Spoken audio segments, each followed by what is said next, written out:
सिद्धार्थ हवा में खड़ा था, दूर तक देख रहा था और धीरे धीरे अपनी दिव्य भावना को बढ़ा रहा था। एक जगह जहां उसकी दृष्टि नहीं पहुंच पा रही थी, उसने एक बहुत बड़ा ब्लैक होल देखा। यह दसियों हजार मील चौड़ा था। इसके चारों ओर आसमान में मकड़ी के जाले जैसी दरारें फैली हुई थीं, जैसे कोई जमी हुई झील हो जिसे पत्थर से तोड़ दिया गया हो। इसके चारों ओर लगातार स्थानिक दरारें बनती रहीं, जो बाहर की ओर फैलती रहीं। साथ ही व्यवस्थित दिव्य रून भी लगातार उन दरारों की मरम्मत के लिए काम कर रहे थे।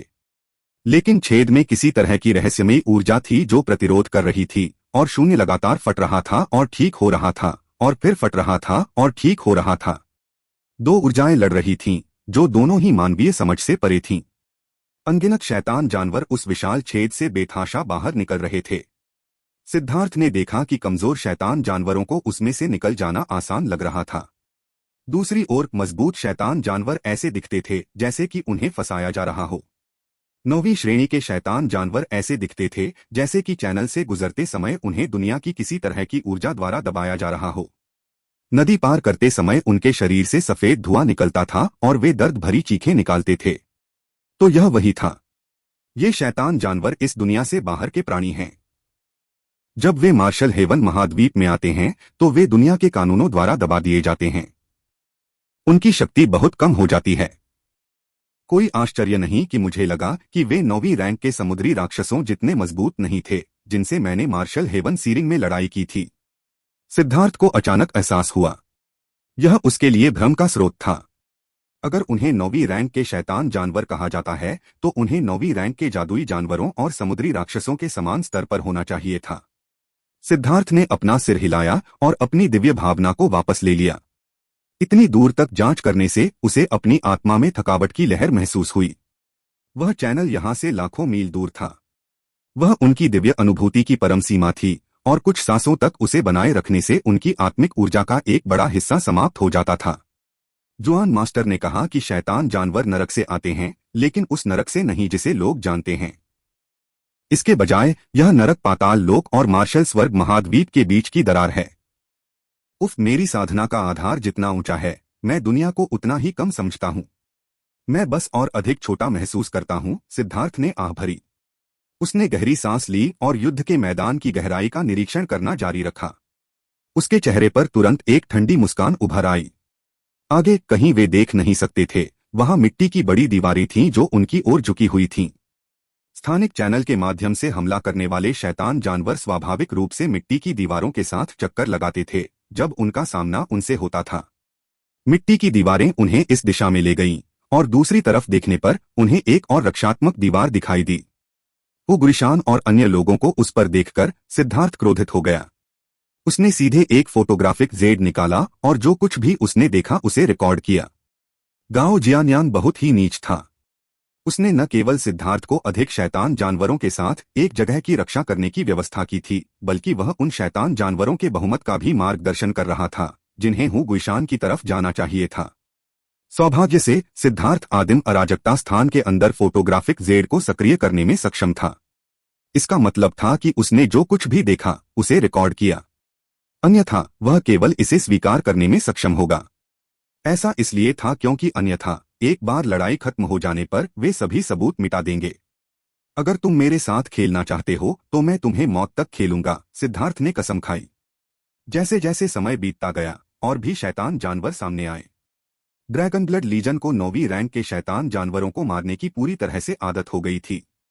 शैतान जानवरों को एक एक करके मार दिया गया, जिससे उनका आत्मविश्वास बढ़ गया और उनके सहयोग कौशल में वृद्धि हुई।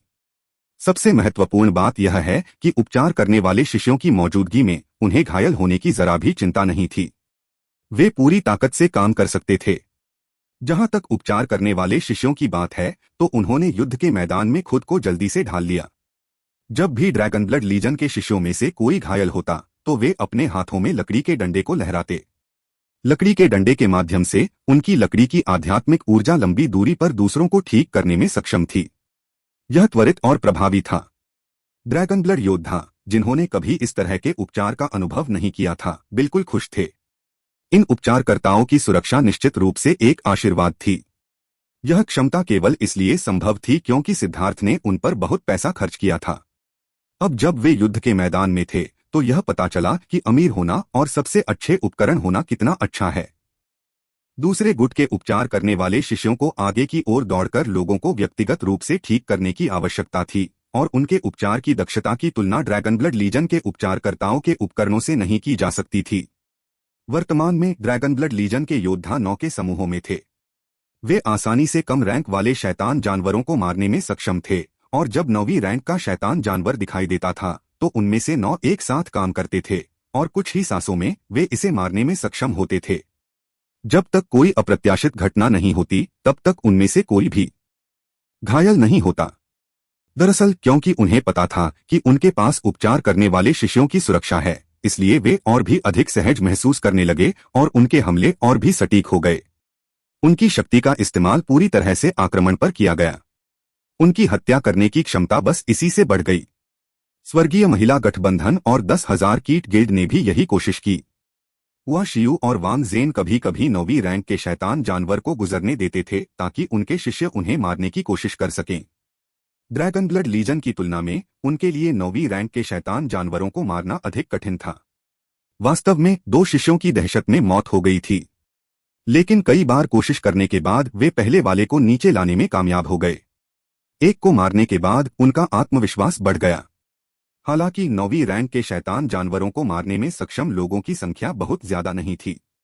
बाद में दोनों गुटों ने अपने स्वरूप बदल लिए। उनके मजबूत शिष्यों को 9वीं श्रेणी के शैतान जानवरों का प्रभारी बनाया गया और कमजोर शिष्यों को 7वीं और 8वीं श्रेणी के शैतान जानवरों का प्रभारी बनाया गया। जहां तक सहायक शिष्यों की बात है, उन्हें 9वीं श्रेणी के शैतान जानवरों से लड़ने वाले शिष्यों को प्राथमिकता देनी थी। यह इस तरह से अधिक प्रभावी था जिसमें मजबूत के खिलाफ मजबूत और कमजोर के खिलाफ कमजोर था। सभी गुट ड्रैगन ब्लड लीजन की तरह नहीं हो सकते थे और उनकी समग्र युद्ध शक्ति अपेक्षाकृत संतुलित नहीं थी। ड्रैगन ब्लड लीजन की युद्ध शैली उनके अनुकूल नहीं थी। धमाका! धरती हिल गई। सिद्धार्थ ने जल्दी से दूर तक देखा और पाया कि आसमान अचानक काला हो गया था। सांवला आसमान रात के कालेपन में बदल गया था। दूरी पर स्थित वह विशाल ब्लैक होल अचानक फैल गया और अब उसे वर्तमान स्थिति से नंगी आंखों से देखना संभव हो गया। हर कोई अपने आप को तैयार करो, बहुत सारे अंक आने वाले हैं, सिद्धार्थ चिल्लाया। उस विशाल चैनल के भीतर अनगिनत शैतान जानवर बाढ़ की तरह बह रहे थे। उनकी संख्या कई गुना बढ़ गई थी और 9वीं रैंक के शैतान जानवरों की संख्या भी बढ़ गई थी। आधे अगरबत्ती के बराबर समय में शैतान जानवरों की बाढ़ ड्रैगन ब्लड लीजन के सामने आ गई। हुआ शियू और वांग जेन के हाव भाव थोड़े बदल गए। अब बहुत सारे शैतान जानवर थे, खासकर 9वीं रैंक वाले। वे उन सभी को मारने में असमर्थ थे। ली क्यू, मिंगयुआन, हमारे सहयोगियों के लिए सहायता प्रदान करें। जिफेंग, आप आगे क्यों नहीं बढ़ते और अपना नाम क्यों नहीं बनाते, सिद्धार्थ ने कहा। सिद्धार्थ के आदेश सुनकर ली क्यू और सॉन्ग मिंगयुआन, जो लंबे समय से शुरू करने के लिए प्यासे थे, अलग हो गए और स्वर्ग महिला गठबंधन और 10,000 कीट गिल्ड की ओर बढ़ गए। उन्होंने हाथ की मुहरें बनाई और फिर जमीन पर अपने हाथों से ताली बजाई, उसी समय चिल्लाते हुए, विस्फोटित रॉक स्पीयर्स। जमीन कांप उठी और अनगिनत तीखे भाले जमीन से निकले और शैतान जानवरों को चीरते हुए निकल पड़े। फिर चट्टान के भालों को ढकने वाले पीले रंग के रून फट गए और शैतान जानवरों को चीरते हुए निकल पड़े। एक ही हमले में उन्होंने दर्जनों मील के भीतर के सभी दुश्मनों को मिटा दिया। यहां तक कि 9वीं रैंक के शैतान जानवर भी इस हमले में मारे गए। मिट्टी का कांटा संरचना। वे दोनों एक बार फिर चिल्लाए और जमीन से कंटीली झाड़ियों जैसी कोई चीज उगाई जो दोनों गुटों के बाहरी किनारों की रक्षा करने लगी। शैतान जानवर जब झाड़ियों से टकराते तो वे बुरी तरह घायल हो जाते और घायल हो जाते। हालांकि उन्हें दर्द का कोई एहसास नहीं होता था और इतनी खूनी स्थिति में होने के बावजूद भी वे आगे की ओर गिरते रहते थे। हालांकि कांटेदार झाड़ियां बहुत सख्त थीं, जिससे उनकी गति धीमी हो गई। जब तक वे शिष्यों की पहली पंक्ति तक पहुंचे, उनका अधिकांश मांस कांटों पर ही रह गया। यहां तक कि साधारण शिष्य भी आसानी से हमला करके उन्हें मार सकते थे। वास्तव में उनमें से कई कांटों के भीतर ही मर गए। यहां तक कि 9वीं श्रेणी का शैतान जानवर भी कंटीली झाड़ियों में से निकलने के बाद बुरी तरह से क्षतविक्षत हो जाता था और कई शिष्य एक साथ मिलकर उसे आसानी से मार सकते थे। जब झाड़ियों पर लाशें बिखर जाती तो वे दोनों अपनी धरती की ऊर्जा को प्रसारित करते और लाशों को उड़ा देते। फिर वे एक बार फिर झाड़ियों की एक नई लहर बुलाते। उन दोनों की मदद से दोनों गुटों के लिए यह काम तुरंत आसान हो गया। जिस समय ली क्यू और सोंग मिंगुआन ने कार्रवाई की, उसी समय यू जीफेंग ने भी हमला किया। उसके हमले ने सभी को तलवार साधकों के आतंक को देखने का मौका दिया। उसका हमला इस बात का सबूत था कि क्यों तलवार साधकों को साधकों के बीच नंबर 1 हमलावर कहा जाता है। उसकी तलवार के एक वार और तलवार क्यूई की चमक से सभी शैतान जानवर, यहां तक कि 9वीं रैंक के शैतान जानवर भी लहरों में मारे गए। वे सभी अलग हो गए। जब यू जिफेंग ने 9वीं रैंक के शैतान जानवर पर हमला किया तो उसकी तलवार क्यूई इतनी शक्तिशाली थी कि जिस समय उसने 9वीं रैंक के शैतान जानवर को मार डाला, उसी समय दर्जनों मील लंबी पंक्ति में मौजूद सभी शैतान जानवर भी मारे गए। एक बार उसकी तलवार के एक ही झटके से एक पंक्ति में खड़े 4 9वीं श्रेणी के शैतान जानवर तुरंत मर गए। ऐसा लग रहा था जैसे कोई चावल के खेत में अपनी तलवार लहरा रहा हो, लेकिन चावल की जगह वह शैतान जानवरों की कटाई कर रहा था। यू जीफेंग और भी ज्यादा मजबूत होता जा रहा है, सिद्धार्थ ने प्रशंसा की। यू जीफेंग तलवार दांव पर और भी आगे बढ़ रहा था। अभी वह सिर्फ साधारण हमले कर रहा था। हुआ शियू और वांग जेन सदमे में थे, लेकिन वे सिद्धार्थ के आभारी भी थे। गुयांग, ली क्यू और सोंग मिंगयुआन सभी जानबूझकर 9वीं रैंक के शैतान जानवरों को घायल अवस्था में जाने दे रहे थे। वे तीनों अनिवार्य रूप से अपने शिष्यों को वे अंक दे रहे थे। उनकी उदारता वास्तव में कायल करने वाली थी। सिद्धार्थ ने उन्हें ऐसा करने का आदेश भी नहीं दिया था। यह बस ड्रैगन ब्लड लीजन की शैली थी। उन्होंने कभी दूसरों का फायदा नहीं उठाया, और जब उन्होंने लोगों की मदद की तो उन्होंने उनकी पूरी मदद की। अधिक से अधिक शैतान जानवर दिखाई दिए, लेकिन इससे शिष्यों का उत्साह और बढ़ गया। उनके कंगन पर मारक बिंदु लगातार बढ़ रहे थे। जो लोग 9वीं रैंक के शैतान जानवर को मारने के लिए भाग्यशाली थे, उन्हें तुरंत 1 मिलियन अंक मिलेंगे। हालांकि अंत में उन्हें समान रूप से वितरित करना होगा, फिर भी यह उन्हें अविश्वसनीय रूप से उत्साहित करता है। समय उनकी घबराहट और उत्तेजना की स्थिति में धीरे धीरे बीतता गया। 1 घंटा, 2 घंटे, 3 घंटे, पूरा दिन और रात बीत गया, लेकिन शैतान जानवरों की गति धीमी नहीं हुई। उनकी संख्या लगातार बढ़ती रही। आखिरकार यू जीफेंग का हमला एक निश्चित 9वें रैंक के शैतान जानवर के शरीर पर हुआ। शैतान जानवर के शरीर में एक बड़ा घाव दिखाई दिया, लेकिन यह घातक नहीं था, जिससे यू जीफेंग चौंक गया। वह दहाड़ उठा और अपना मुंह खोलकर अचानक एक काली रोशनी ड्रैगन ब्लड लीजन की ओर चमक उठी। यू जीफेंग के चेहरे के भाव एकदम बदल गए। मालिक यू जीफेंग को बुलाया। सिद्धार्थ पहले ही ड्रैगन ब्लड लीजन के सामने आ चुका था। हाथ की मुहर बनाते हुए एक धधकती हुई ज्वाला भाला बाहर निकल आया। धमाका! 9वीं रैंक के शैतान जानवर का काला प्रकाश हमला सिद्धार्थ के ज्वाला भाले के संपर्क में आने पर फट गया। आग की लपटें और काली रोशनी आपस में मिल गई, जिससे मौत का एक क्षेत्र बन गया। उस क्षेत्र के सभी शैतान जानवर उड़ गए। 100 मील का वह स्थान अब खाली हो गया। वहां 10 से अधिक 9वीं श्रेणी के शैतान जानवर थे, और अब वे चले गए थे। राख भी नहीं बची थी। हुआ शियू और वांग जेन सदमे में थे और डरे हुए थे। यह 9वीं श्रेणी का शैतान जानवर होना चाहिए। जिफेंग, इसकी शक्ति का परीक्षण करो। सिद्धार्थ के हाव भाव अभी भी नहीं बदले थे। ठीक है। यू जिफेंग ने अपनी तलवार म्यान में डाली और उसके पास उड़ गया। धमाका! वह अभी करीब ही पहुंचा था कि बंदर जैसा 9वीं श्रेणी का शैतानी जानवर अपनी मुट्ठी से छाती पीटने लगा और दहाड़ने लगा। उसके मुंह में एक और काला गोला संघनित हुआ। यह पिछली बार से भी बड़ा था। यह यू जीफेंग की ओर बढ़ा। यू जीफेंग ने अचानक दिशा बदली, उसे चकमा दिया। काला गोला एक बार फिर ज्वाला भाले से टकराया और विस्फोट हो गया, जिससे शैतान जानवरों का एक और समूह नष्ट हो गया। इस हमले का दायरा और भी बड़ा था, और इसने युद्ध के मैदान पर और भी बड़ा खाली स्थान बना दिया। स्वर्गीय महिला गठबंधन और 10,000 जानवर गिल्ड के सभी शिष्य डर गए। अगर यह हमला उन पर हुआ तो पता नहीं उनमें से कितने शव बचेंगे। लेकिन ड्रैगन ब्लड लीजन के लोग अभी भी इस 9वीं रैंक के शैतान जानवर के प्रति उदासीन थे और अभी भी अपनी पिछली गति के अनुसार जारी थे। जब उन्होंने आगे देखा तो उन्होंने देखा कि सिद्धार्थ उनके सामने खड़ा है और उनकी चिंताएं गायब हो गईं। सिद्धार्थ एक राक्षस था और वह अब भी पहले की तरह उदासीन था। इससे सभी को काफी आत्मविश्वास मिला। म्यान से तलवार निकलने की आवाज गूंजी। यू जिफेंग शैतान जानवर के ठीक सामने था और उसने अपनी तलवार काट ली। इस बार वह अपने पिछले आसान प्रहार का उपयोग नहीं कर रहा था। हवा में एक भयानक आभा दिखाई दी, जिसने सभी को यह सुनिश्चित कर दिया कि यह उसकी शीर्ष चालों में से एक थी। उसकी तलवार शैतान जानवर की छाती पर लगी, जिससे एक बड़ा घाव हो गया। यहाँ तक कि उसके अंदरूनी अंग भी बाहर आ गए, लेकिन वह मरा नहीं। यू जीफेंग ने कहा, उसकी तलवार बिजली की तरह वार कर रही थी।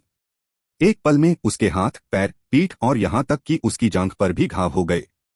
यू जीफेंग की तलवार की गति बहुत तेज थी, एक पल में 16 हमले किए। लेकिन शैतान जानवर फिर भी नहीं मरा।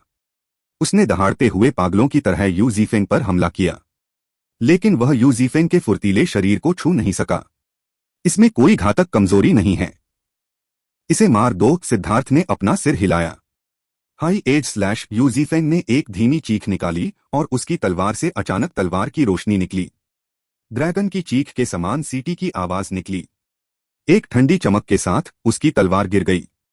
प्रकाश की एक किरण ने जमीन में एक लंबी खाई बना दी। 9वीं श्रेणी का शैतान जानवर उसके अंत में लेटा हुआ था। उसका शरीर एक पल के लिए कांप उठा और फिर उसने हिलना बंद कर दिया। फिर एक सांस के बाद उसका शरीर धीरे धीरे 2 हिस्सों में बंट गया और जमीन पर गिर गया। हर कोई सावधान रहें। माथे पर रून वाले शैतान जानवर 9वीं श्रेणी के शैतान जानवर हैं, सिद्धार्थ ने चेतावनी दी। इसके और उन 9वें दर्जे के शैतान जानवरों के बीच अंतर बताना मुश्किल था जिन्हें वे मार रहे थे। इसकी आभा समान थी और इसका आकार भी समान था। केवल अंतर यह था कि उनके माथे पर एक निशान था। यदि लोग 9वीं श्रेणी के शैतान जानवर को एक साधारण जानवर की तरह मानते हैं तो वे बर्बाद हो जाएंगे। ऐसे भयानक शैतान जानवर इतने शक्तिशाली थे कि ड्रैगन ब्लड योद्धा भी उनके हमलों को सहन नहीं कर पाएंगे। यहाँ तक कि यू जीफेंग को उनमें से एक को मारने के लिए अपनी पूरी शक्ति का उपयोग करना पड़ा। इससे यह देखा जा सकता था कि वे कितने भयानक थे। एक और 9वीं श्रेणी का शैतान जानवर गो रैंग चिल्लाया। उसने जानबूझकर उसके सिर पर एक सुनहरा तीर मारा और वह बाहर की तरफ फट गया, लेकिन वह घायल नहीं हुआ। मध्य 9वीं रैंक के शैतान जानवरों के पास और भी अधिक सुरक्षा थी। गो रैंक के तीर साधारण 9वीं रैंक के शैतान जानवरों को आसानी से मारने में सक्षम थे, लेकिन वे उन्हें ज्यादा नुकसान नहीं पहुंचा पाए। दूसरे मध्य 9वीं रैंक शैतान जानवर को भी यू जीफेंग ने मार डाला। फिर उसने जानबूझकर मध्य 9वीं रैंक शैतान जानवरों को चुनना शुरू कर दिया। लेकिन उनमें से 4 को मारने के बाद सिद्धार्थ ने भौहें सिकोड़ लीं। अगर यह जारी रहा तो यह यू जीफेंग के आध्यात्मिक युवान पर बहुत भारी पड़ेगा। यह जानना जरूरी था कि यू जीफेंग ने पूरे दिल से तलवार दांव का पालन किया था। उसने एक दिव्य के रूप में अपनी शक्ति को त्याग दिया था, जिससे उसका आध्यात्मिक युवान बहुत सीमित हो गया था। इसके अलावा वह स्वर्गीय दांव रून वाले लोगों की तरह जल्दी ठीक होने में असमर्थ था। बिना किसी रुकावट के इतनी भयंकर हत्या केवल कुछ समय के लिए ही सहनीय थी। वाइल्ड, अब तुम्हारी बारी है, सिद्धार्थ ने कहा। अच्छा, वाइल्ड उत्साह से आगे बढ़ा। उसका शरीर आकार में विस्फोट कर रहा था। 30 मीटर का एक विशालकाय व्यक्ति अग्रिम पंक्ति में दिखाई दिया। उसका नुकीला डंडा भी उसके शरीर के साथ बदल गया और एकदम विशाल हो गया। जब वह आगे बढ़ा तो पूरा युद्ध क्षेत्र हिल गया। मेरे क्लब का स्वाद चखो। टकराना। हर कोई यह देखकर हैरान रह गया कि 9वीं श्रेणी के एक भयानक शैतान जानवर को वाइल्ड के डंडे के एक ही झटके से टुकड़े टुकड़े कर दिया गया। कितना भयानक! उन्होंने विशालकाय वाइल्ड को पूर्ण आश्चर्य और भय से देखा। इस तरह की भयानक शक्ति और इतने भयानक भारी हथियार का मेल व्यावहारिक रूप से एकदम सही है, सिद्धार्थ ने मन ही मन सोचा। वाइल्ड ने बार बार अपने क्लब को पटक कर मारा, जैसे कोई विशालकाय देवता शैतान जानवरों पर हमला कर रहा हो। भले ही अनगिनत शैतान जानवरों ने उसे घेर लिया हो, लेकिन उसने इसकी परवाह नहीं की। उसके क्लब के एक झटके ने उसके लिए क्षेत्र को खाली कर दिया। चाहे वे साधारण हो या 9वीं श्रेणी के शैतान जानवर, मारा जाना मौत का मतलब था। यहां तक कि क्लब को छूने का मतलब मौत था। वाइल्ड के सामने ये शैतान जानवर गोभी की तरह कमजोर थे। हुआ शिव ने बड़बड़ाते हुए कहा, शायद केवल सिद्धार्थ के पास ही ऐसे भयानक राक्षसों को अनुयायी बनाने की योग्यता है। सबसे पहले गो रान ने सभी को चौंका दिया था और फिर मेंक्यू की आत्मा कला ने उन सभी को हिला दिया था। उसके बाद गुयांग, सोंग मिंगुआन और ली क्यू ने सभी ने महान शक्ति और उग्रता का प्रदर्शन किया था। उसने उनमें से किसी को भी खुद से कमजोर नहीं समझा। जब यू जीफेंग ने हमला किया था तो वह पूरी तरह से चौंक गई थी। उस भयानक तलवार साधक के पास एक ऐसी आभा थी जिसने उसके दिल को हिला दिया था। वह एक ऐसा अस्तित्व था जिससे वह संभवतः नहीं लड़ सकती थी। जैसे ही उसने सोचा कि ड्रैगन ब्लड लीजन में यू जीफेंग सबसे शक्तिशाली व्यक्ति है, वाइल्ड प्रकट हुआ। उसे अंततः एहसास हुआ कि कोई भी सबसे शक्तिशाली नहीं है। हमेशा कोई न कोई उससे अधिक शक्तिशाली होता है। यहाँ तक कि उन भयानक 9वीं श्रेणी के शैतान जानवरों को भी आसानी से मार दिया गया। इस तरह की शक्ति उसकी समझ के दायरे से कहीं आगे थी, किसी ऐसे व्यक्ति की समझ जो स्वर्गीय प्रतिभा होने का दावा करता था। शैतान जानवरों से घिरे होने के बावजूद वाइल्ड दहाड़ा और उसके भेड़िया क्लब पर रून चमक उठे। उसने इसे तोड़ दिया। जमीन फट गई और एक शक्तिशाली क्यूई लहर ने उन शैतान जानवरों को उड़ा दिया। 100 मील का क्षेत्र शैतान जानवरों से मुक्त हो गया। पीछे स्थित शैतानी जानवर उड़ गए और यहाँ तक कि दूर स्थित शिष्यों को भी एक भयंकर आकाशीय हवा का झोंका महसूस हुआ जो उनकी त्वचा पर चाकुओं की तरह चुभ रही थी। उसने वास्तव में तकनीक का उपयोग करना सीख लिया है, सिद्धार्थ अतुलनीय रूप से हैरान था। वाइल्ड की बुद्धिमत्ता वाले किसी व्यक्ति के लिए ऐसी चीज सीखना, शायद केवल जुआंटियन कैटलॉग ही इस तरह के स्वर्ग विरोधी चमत्कार करने में सक्षम था। वाइल्ड शैतान जानवरों के बीच एक विशाल देवता की तरह था। वह जहां चाहता वहां हमला कर देता था, पूरी तरह से अजय। लेकिन 9वीं श्रेणी के मध्य शैतान जानवरों की संख्या धीरे धीरे इतनी बढ़ गई कि वाइल्ड उनमें से अधिकांश को ही रोक पाया। कुछ उसके प्रति आकर्षित नहीं हुए और ड्रैगन ब्लड लीजन में पहुंच गए। यू जीफेंग ने एक बार फिर उन्हें मारने के लिए पूरी ताकत लगाई, लेकिन जाल से और मछलियां निकल गईं। सिद्धार्थ ने मेंग क्यू और तांग वानेर को बड़े प्यार से प्रणाम किया और गंभीरता से कहा, स्वर्ग ने मानव दुनिया पर एक विपत्ति बरसाई है। कृपया परियों, इन शैतानों को खत्म करने में मदद करें, दुनिया को उनकी बुराई से शुद्ध करें। इस समय भी तुम सामान्य नहीं हो सकती, मेंकी ने सिद्धार्थ को डांटा, इससे पहले कि वह अपने बालों की गांठ पकड़ती। उसके लंबे बाल नीचे गिर गए। उसी समय फीनिक्स की चीखें गूंज उठीं। हवा में 300 मीटर की 2 इंद्रधनुषी रोशनियां आगे पीछे उड़ती हुई दिखाई दीं। उनकी रोशनी दिव्य थी, मानो दुनिया में असली फीनिक्स उतर आए हों। फीनिक्स प्लम गिरती हुई बारिश। मेंग क्यू ने हाथ की मुहरें बनाई और फीनिक्स रोशनी गायब हो गई। उसकी जगह पंखदार पंखों की एक जोड़ी ने ले ली जिसने आकाश को ढक लिया। पंख युद्ध के मैदान में गिर गए और उनसे छेदे गए शैतान जानवर अपनी जान गंवाने से पहले संघर्ष भी नहीं कर सके। यह एक आत्मा वस्तु का हमला था जिसमें शक्तिशाली आध्यात्मिक शक्ति थी। उसी समय जब पंखों ने उनके शरीर को छेद दिया तो उन्होंने उनकी आत्माओं को नष्ट कर दिया। तांग वानेर ने भी हमला किया। हवा के ब्लेड ने हवा में एक समुद्र बना दिया जो सड़ती हुई लकड़ी की तरह शैतान जानवरों को काट रहा था। वर्तमान तांग वानेर भी 5वीं रैंक की दिव्य थी और वह स्वर्ग और पृथ्वी के साथ विलय के दायरे में भी पहुंच गई थी। उसकी हवा के ब्लेड पहले की तुलना में सैकड़ों गुना अधिक मजबूत थे। 7वें और 8वें रैंक के शैतान जानवर संपर्क में आते ही तुरंत मारे गए, जबकि साधारण 9वें रैंक के शैतान जानवर केवल कुछ सांस ही टिक पाए। जहां तक 9वीं श्रेणी के शैतान जानवरों का सवाल है, वे प्रतिरोध करने में सक्षम थे, लेकिन तांग वानेर ने उन्हें कुछ विशेष उपचार दिया। दर्जनों बड़ी हवा की धारें उनकी ओर बढ़ती और अन्य शैतान जानवरों की तरह वे जल्दी से कट जाते और फिर अनगिनत छोटी हवा की धारों द्वारा धूल में मिल जाते। अब 90% शैतान जानवरों को ड्रैगन ब्लड लीजन ने ले लिया था। हुआ शियू और वांग जेन ने आखिरकार राहत की सांस ली। ज्यादा से ज्यादा वे एक बार में केवल 2 से 3 मध्य 9वीं रैंक के शैतान जानवरों को ही संभाल सकते थे। इससे ज्यादा और भारी हताहत होंगे। जब भी कोई ऐसी स्थिति उत्पन्न होती जिससे वे थोड़ा घबरा जाते, मेंग क्यू और तांग वानेर कुछ दूर से सहायता भेज देते, जिससे वे लगातार लड़ाई जारी रख पाते। बस अचानक उनके सामने का स्थान हिल गया।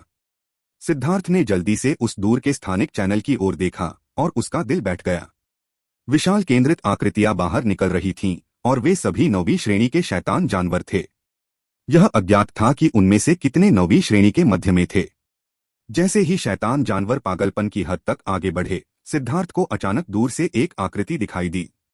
अनगिनत मिट्टी की दीवारें उभर आईं और शैतान जानवरों ने दिशा बदलकर सिद्धार्थ की तरफ आना शुरू कर दिया। सिद्धार्थ के मन में तुरंत ही हत्या की भावना फूट पड़ी। तुम सचमुच यही मांग रहे हो?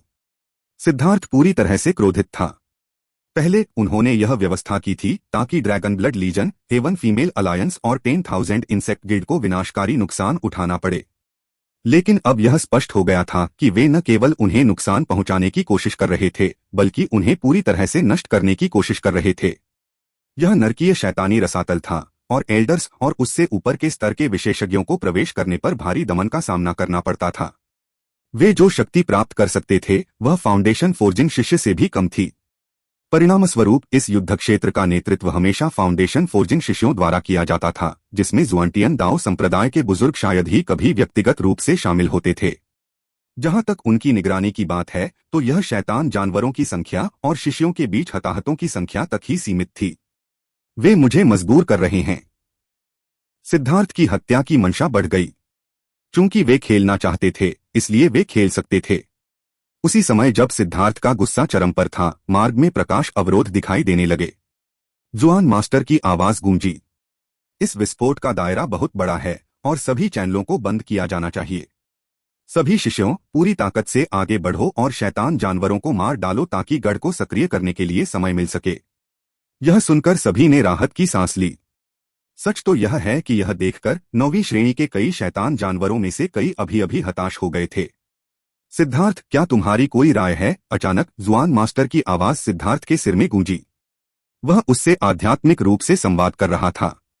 मेरे पास गढ़ को सक्रिय किए बिना इन सभी शैतान जानवरों को नष्ट करने का एक तरीका है। सिद्धार्थ ने एक पल के लिए इसके बारे में सोचने के बाद कहा।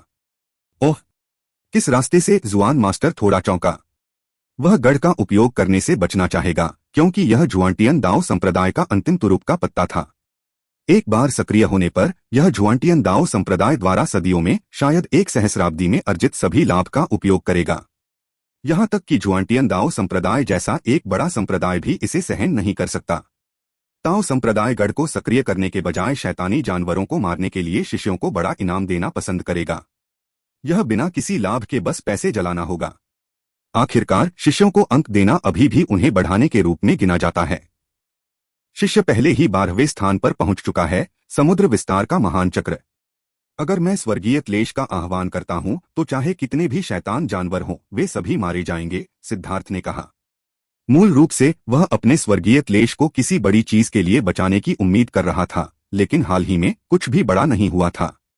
वह अब फाउंडेशन फोर्जिंग में आगे बढ़ने के लिए अधीर था। 5वें सितारे की गोली का फार्मूला अभी भी प्रकट होने से इनकार कर रहा था।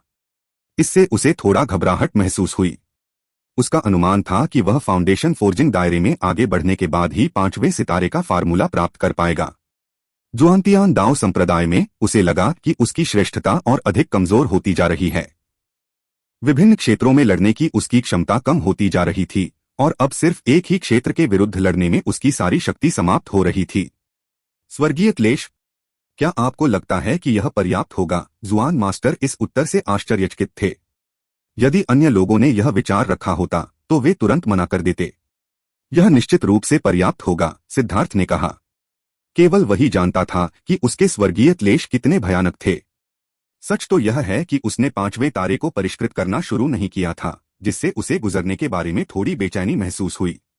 ठीक है, अगर आप रसातल में इस अचानक उथल पुथल को रोक सकते हैं तो मैं ली तियानकसुआन आपका एहसानमंद होऊंगा, जुआन मास्टर ने कहा। जुआन मास्टर से एक एहसान? सिद्धार्थ खुश होने से खुद को नहीं रोक सका क्योंकि यह एक भयानक तुरुप का पत्ता होगा। जैसा कि उम्मीद थी, जुआन मास्टर एक भरोसेमंद व्यक्ति था जो हमेशा एहसान वापस करेगा। जुआन मास्टर, आपने भी देखा है कि वे कमीने।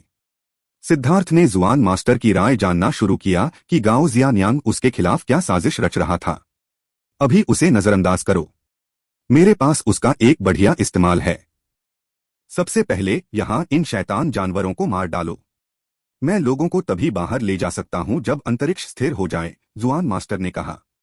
उनके लिए एक महान उपयोग? सिद्धार्थ चौंक गया। ऐसा लग रहा था कि वह अभी भी बहुत अपरिपक्व था।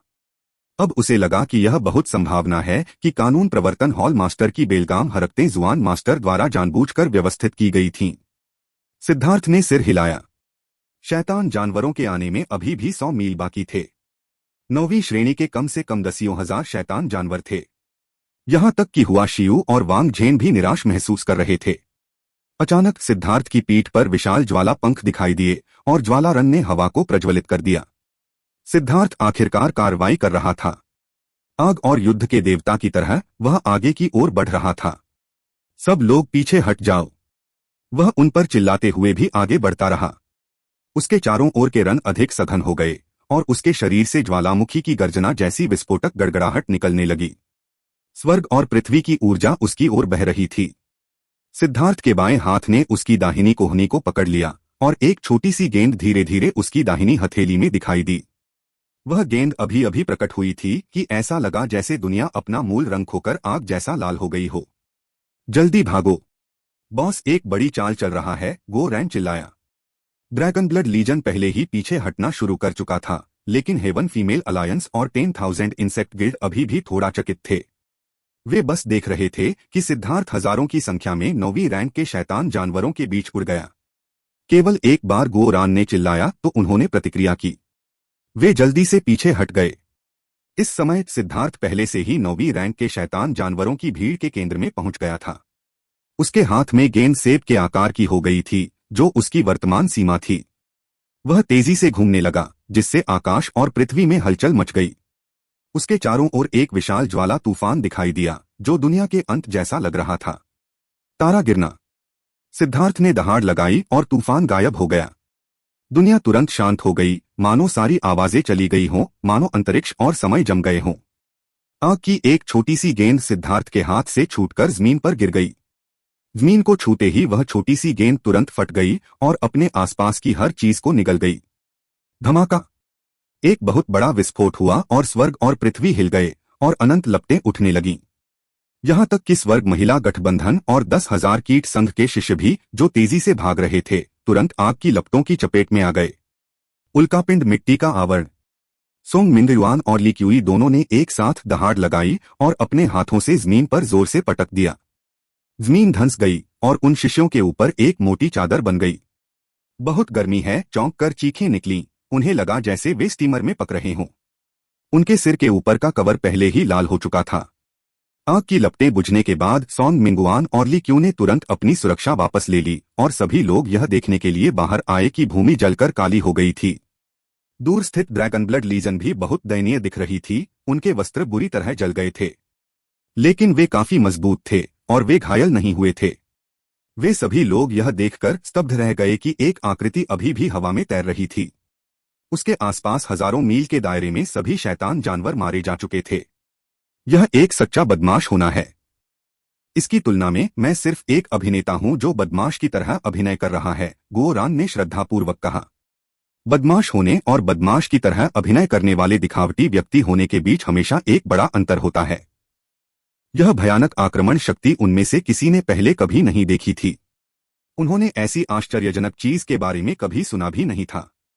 यह बहुत शक्तिशाली था। सिद्धार्थ ने अविश्वास से अपने हाथ को देखा। उसकी हथेली फटी हुई और जली हुई थी, लेकिन उसे कोई फर्क नहीं पड़ा।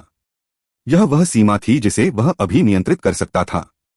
स्टारफॉल की शक्ति वास्तव में इससे भी अधिक थी, लेकिन अगर वह इसे और बढ़ाता तो वह इसे सहन नहीं कर पाता। यह एक और कारण था कि वह फाउंडेशन फोर्जिंग में आगे बढ़ना चाहता था। स्टारफॉल वास्तव में एक दिव्य जादुई कला थी।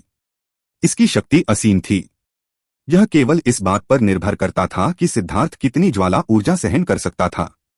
सिद्धार्थ ने अपना दाहिना हाथ कस लिया और त्वचा की एक जली हुई परत उतर गई। आधे से भी कम सांस में उसका दाहिना हाथ एकदम नया हो गया। हालांकि यह ज्यादा खर्चीला भी है। मेरे मौजूदा स्तर पर मैं इसे सिर्फ 2 बार इस्तेमाल कर सकता हूं, लेकिन इसकी ताकत ऐसी है कि मैं जिसे चाहूं उसे जरूर मार सकता हूं, सिद्धार्थ ने दुष्टता से हंसते हुए कहा।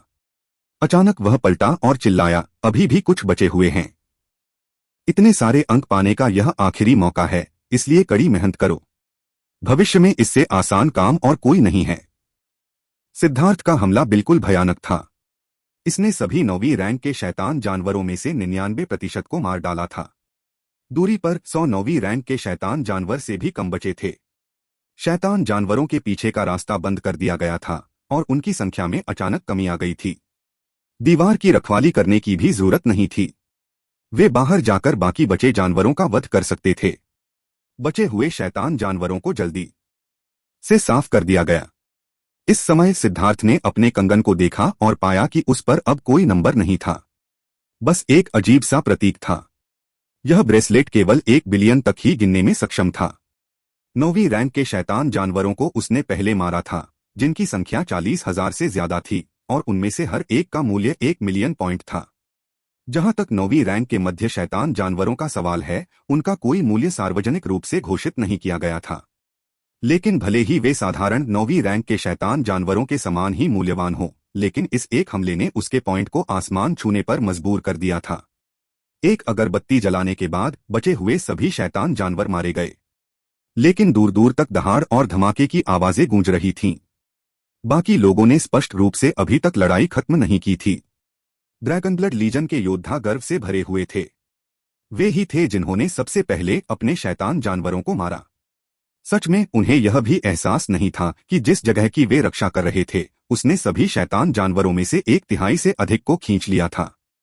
शेष शैतान जानवरों को वरिष्ठ शिष्यों के साथ साथ दिव्य जानवर हवेली, हेगेमॉन हॉल और फ्लेम गेट के बीच विभाजित किया गया था। ड्रैगनब्लड लीजन का गौरव पूरी तरह से योग्य था। एक और अगरबत्ती जलाने के बाद दूर से आती हुई गर्जना आखिरकार बंद हो गई। सब कुछ शांत था। इस समय उनकी कमर पर लगे बैज जल उठे। प्रकाश ने उन्हें घेर लिया और उन्हें वापस आंतरिक संप्रदाय चौक में ले गया। उनके पहुंचते ही ड्रैगनब्लड लीजन, हेवन फीमेल अलायंस और 10,000 इंसेक्ट गिल्ड के शिष्य चौंक गए। उन्होंने देखा कि आंतरिक संप्रदाय के शिष्यों की संख्या में तुरंत काफी कमी आ गई थी। अधिक स्पष्ट रूप से कहें तो दिव्य जानवर हवेली, हेगेमॉन हॉल और फ्लेम गेट के आधे से अधिक शिष्य वापस नहीं आए थे। जो वापस आए थे वे खून से लथपथ थे और कुछ के शरीर का आधा हिस्सा ही बचा था। जब उन लोगों ने ड्रैगनब्लड लीजन और अन्य लोगों को देखा तो उनके चेहरे के भाव पूरी तरह बदल गए। उन्होंने पाया कि उनकी संख्या में वास्तव में कोई कमी नहीं आई थी। तुमने निश्चित रूप से धोखा दिया है, हेगेमॉन हॉल के शिष्यों में से एक ने दहाड़ते हुए कहा। तुम सच में एक जंगली कुत्ते की तरह हो। गोरैन ने उस व्यक्ति को ठंडी निगाह से देखा।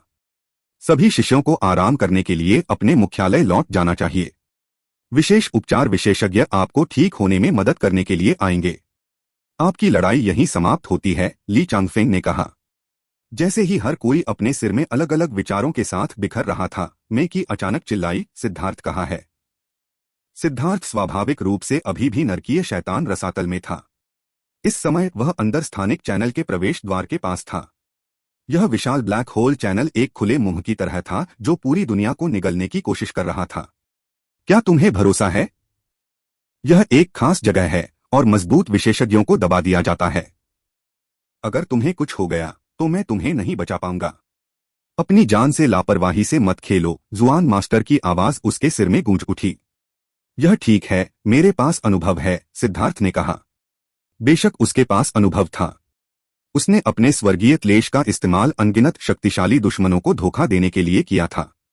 उसके अनुभव ने उसे बताया कि हर बार जब उसका स्वर्गीय क्लेश प्रकट होता है तो वह उसे नष्ट करने से पहले दूसरों को नष्ट कर देता है।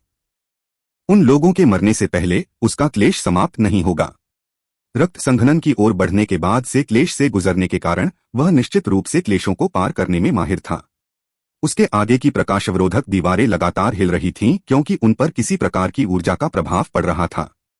उनमें दरारें पड़ने लगी थीं। कृपया शिष्य का रहस्य बनाए रखें, सिद्धार्थ ने कहा। चिंता मत करो, यह मामला किसी और के कानों तक नहीं पहुंचेगा। नरकीय शैतान रसातल में अब केवल तुम ही हो, जुआन मास्टर ने कहा। तो फिर मैं अब शुरू करूंगा। सिद्धार्थ ने अपनी आंखें बंद कर लीं। उसके 4 तारे धीरे धीरे घूम रहे थे और उसके 4 क्यूई समुद्र ऐसे लग रहे थे जैसे वे उबल रहे हों। असीम आध्यात्मिक युवान उसके शरीर में उमड़ पड़ा।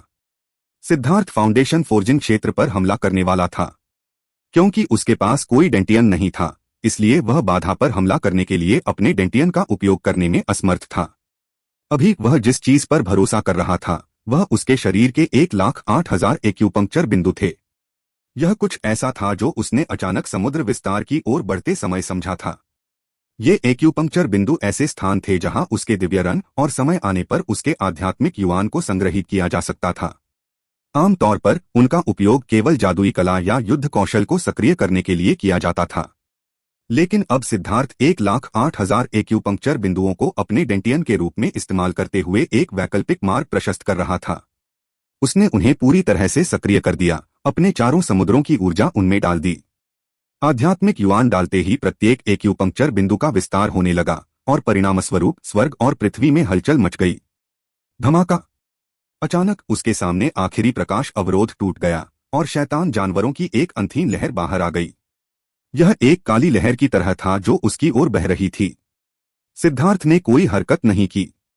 उसके चारों क्यूई समुद्र ऊर्जा से भर गए थे और उसके 1,08,000 एक्यूपंक्चर बिंदु पूरी तरह सक्रिय हो गए थे। आसमान में अंधेरा छा गया। इस बार यह सच्चा अंधकार था, इतना अंधकार कि आप अपनी उंगलियों को अपनी आंखों के सामने हिलाने पर भी नहीं देख सकते थे। असीम क्लेश के बादलों ने इस पूरे संसार को ढक लिया था। ऐसा लग रहा था जैसे प्रलय आ गया हो। विपत्ति के बादलों के भीतर बिजली चमकने लगी। उसी समय एक भयानक दबाव आया जिससे स्वर्ग और पृथ्वी कांपने लगे। सिद्धार्थ ने गहरी सांस ली।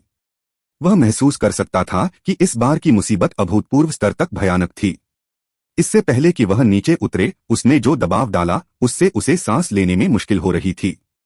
इस समय एक पारभासी आकृति नरकीय शैतान रसातल में एक दूर की दीवार पर खड़ी थी, जो सिद्धार्थ की दिशा में देख रही थी। यह जुआन मास्टर था। हालांकि यह उसका असली शरीर नहीं था, बल्कि उसकी दिव्य इच्छा का एक छोटा सा हिस्सा था। चूंकि इस जगह से दमन बहुत अधिक था, इसलिए उसका असली शरीर प्रवेश करने में असमर्थ था और वह केवल सिद्धार्थ पर नजर रखने के लिए इस पद्धति का उपयोग करने में सक्षम था। यह एक सर्वनाशकारी क्लेश है, एक स्वर्गीय क्लेश जिससे केवल डाइवर्जेंट ही गुजरेंगे। इसमें केवल विनाश करने की इच्छा है, थोड़ी सी भी जीवन ऊर्जा नहीं है, जुआन मास्टर ने बड़बड़ाया। यहां तक कि जुआन मास्टर के लिए भी यह पहली बार था जब उन्होंने डाइवर्जेंट को क्लेश से गुजरते देखा। यह एक अत्यंत दुर्लभ बात थी, क्योंकि इस तरह के सर्वनाशकारी क्लेश आमतौर पर केवल किंवदंतियों में ही दर्ज किए जाते थे। केवल कुछ ही लोगों ने उन्हें कभी देखा था। शैतान जानवरों की अंधीन लहर में अधिकांश 9वीं रैंक तक पहुंच गए थे और उनमें से 1/3 9वीं रैंक के मध्य में थे। सबसे भयानक बात यह थी कि इनमें से कुछ 9वीं रैंक के शैतान जानवरों के पास तराजू और शक्तिशाली आभा थी। वे वास्तव में अभूतपूर्व देर से 9वीं रैंक के शैतान जानवर थे। ब्रेक! सिद्धार्थ अचानक दहाड़ा और उसके आध्यात्मिक युवान ने उसके 1,08,000 एक्यूपंक्चर बिंदुओं के भीतर विस्फोट कर दिया। उसके एक्यूपंक्चर बिंदु तेजी से फैल गए और एक चटकने की आवाज गूंजी। ऐसा लगा जैसे सिद्धार्थ के शरीर के भीतर कुछ टूट गया हो। एक भयानक आभा आसमान में फैल गई। उस अंधेरे में अचानक बिजली का एक समुद्र चमक उठा। बिजली का समुद्र बिजली के रूनों से भर गया और एक एक करके वे गिर गए। वे स्वचालित रूप से शैतान जानवरों के बीच फट गए। ये शैतानी जानवर इस तरह के स्वर्गीय क्लेश के प्रति स्वाभाविक रूप से कमजोर थे। वे बिजली के साथ विस्फोट कर गए। सभी साधारण 9वीं रैंक के शैतान जानवर इसे सहन करने में असमर्थ थे।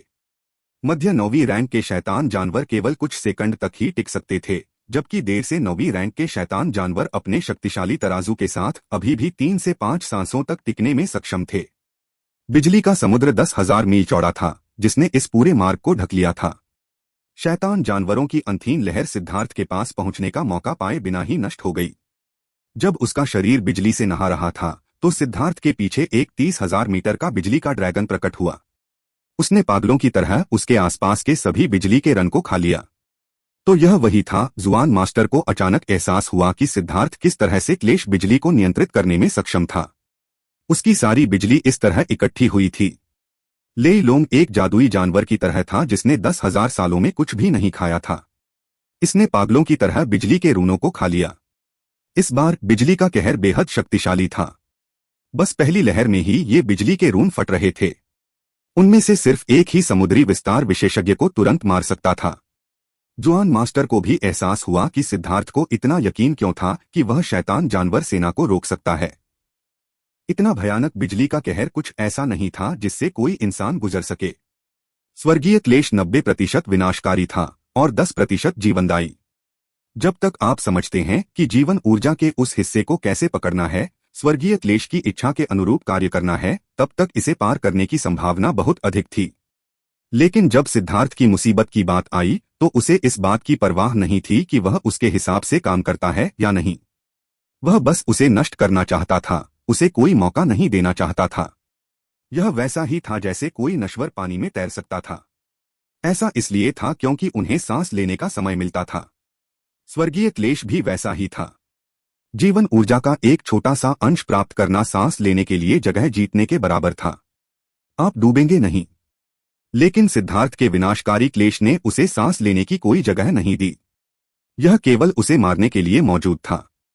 हालांकि सिद्धार्थ अभी भी शांति से वहां खड़ा था।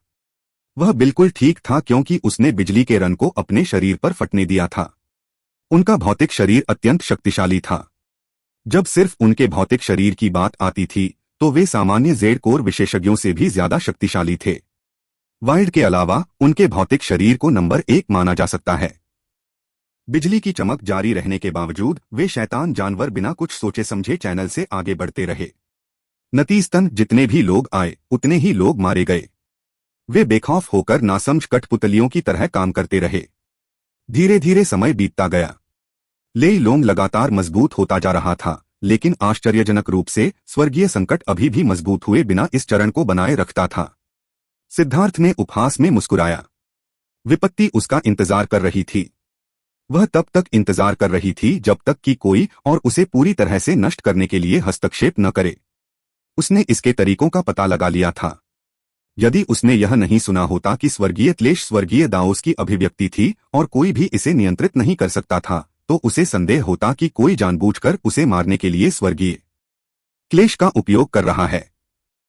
एक दिन और एक रात के बाद भी शैतान जानवर चैनल से बाहर निकलते रहे, यहां तक कि जुआन मास्टर को भी चौंका दिया।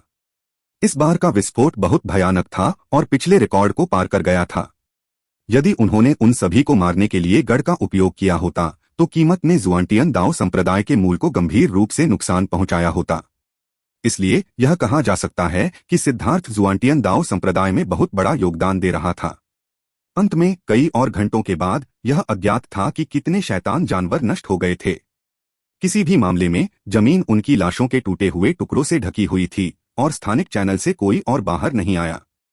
हवा में बिजली के समुद्र ने कुछ महसूस किया और एक और भी भयानक दबाव नीचे गिर गया। आकाश और पृथ्वी गड़गड़ा उठे और शून्य फट गया और अनगिनत आकृतियां विशाल पर्वतों की तरह नीचे उतर आईं। ये विशाल बिजली के राक्षस थे जो पूरी तरह से बिजली के रून से बने थे। वे कई मील लंबे और बेहद जीवंत थे। स्वर्ग को हिला देने वाली दहाड़ के साथ वे सिद्धार्थ पर टूट पड़े।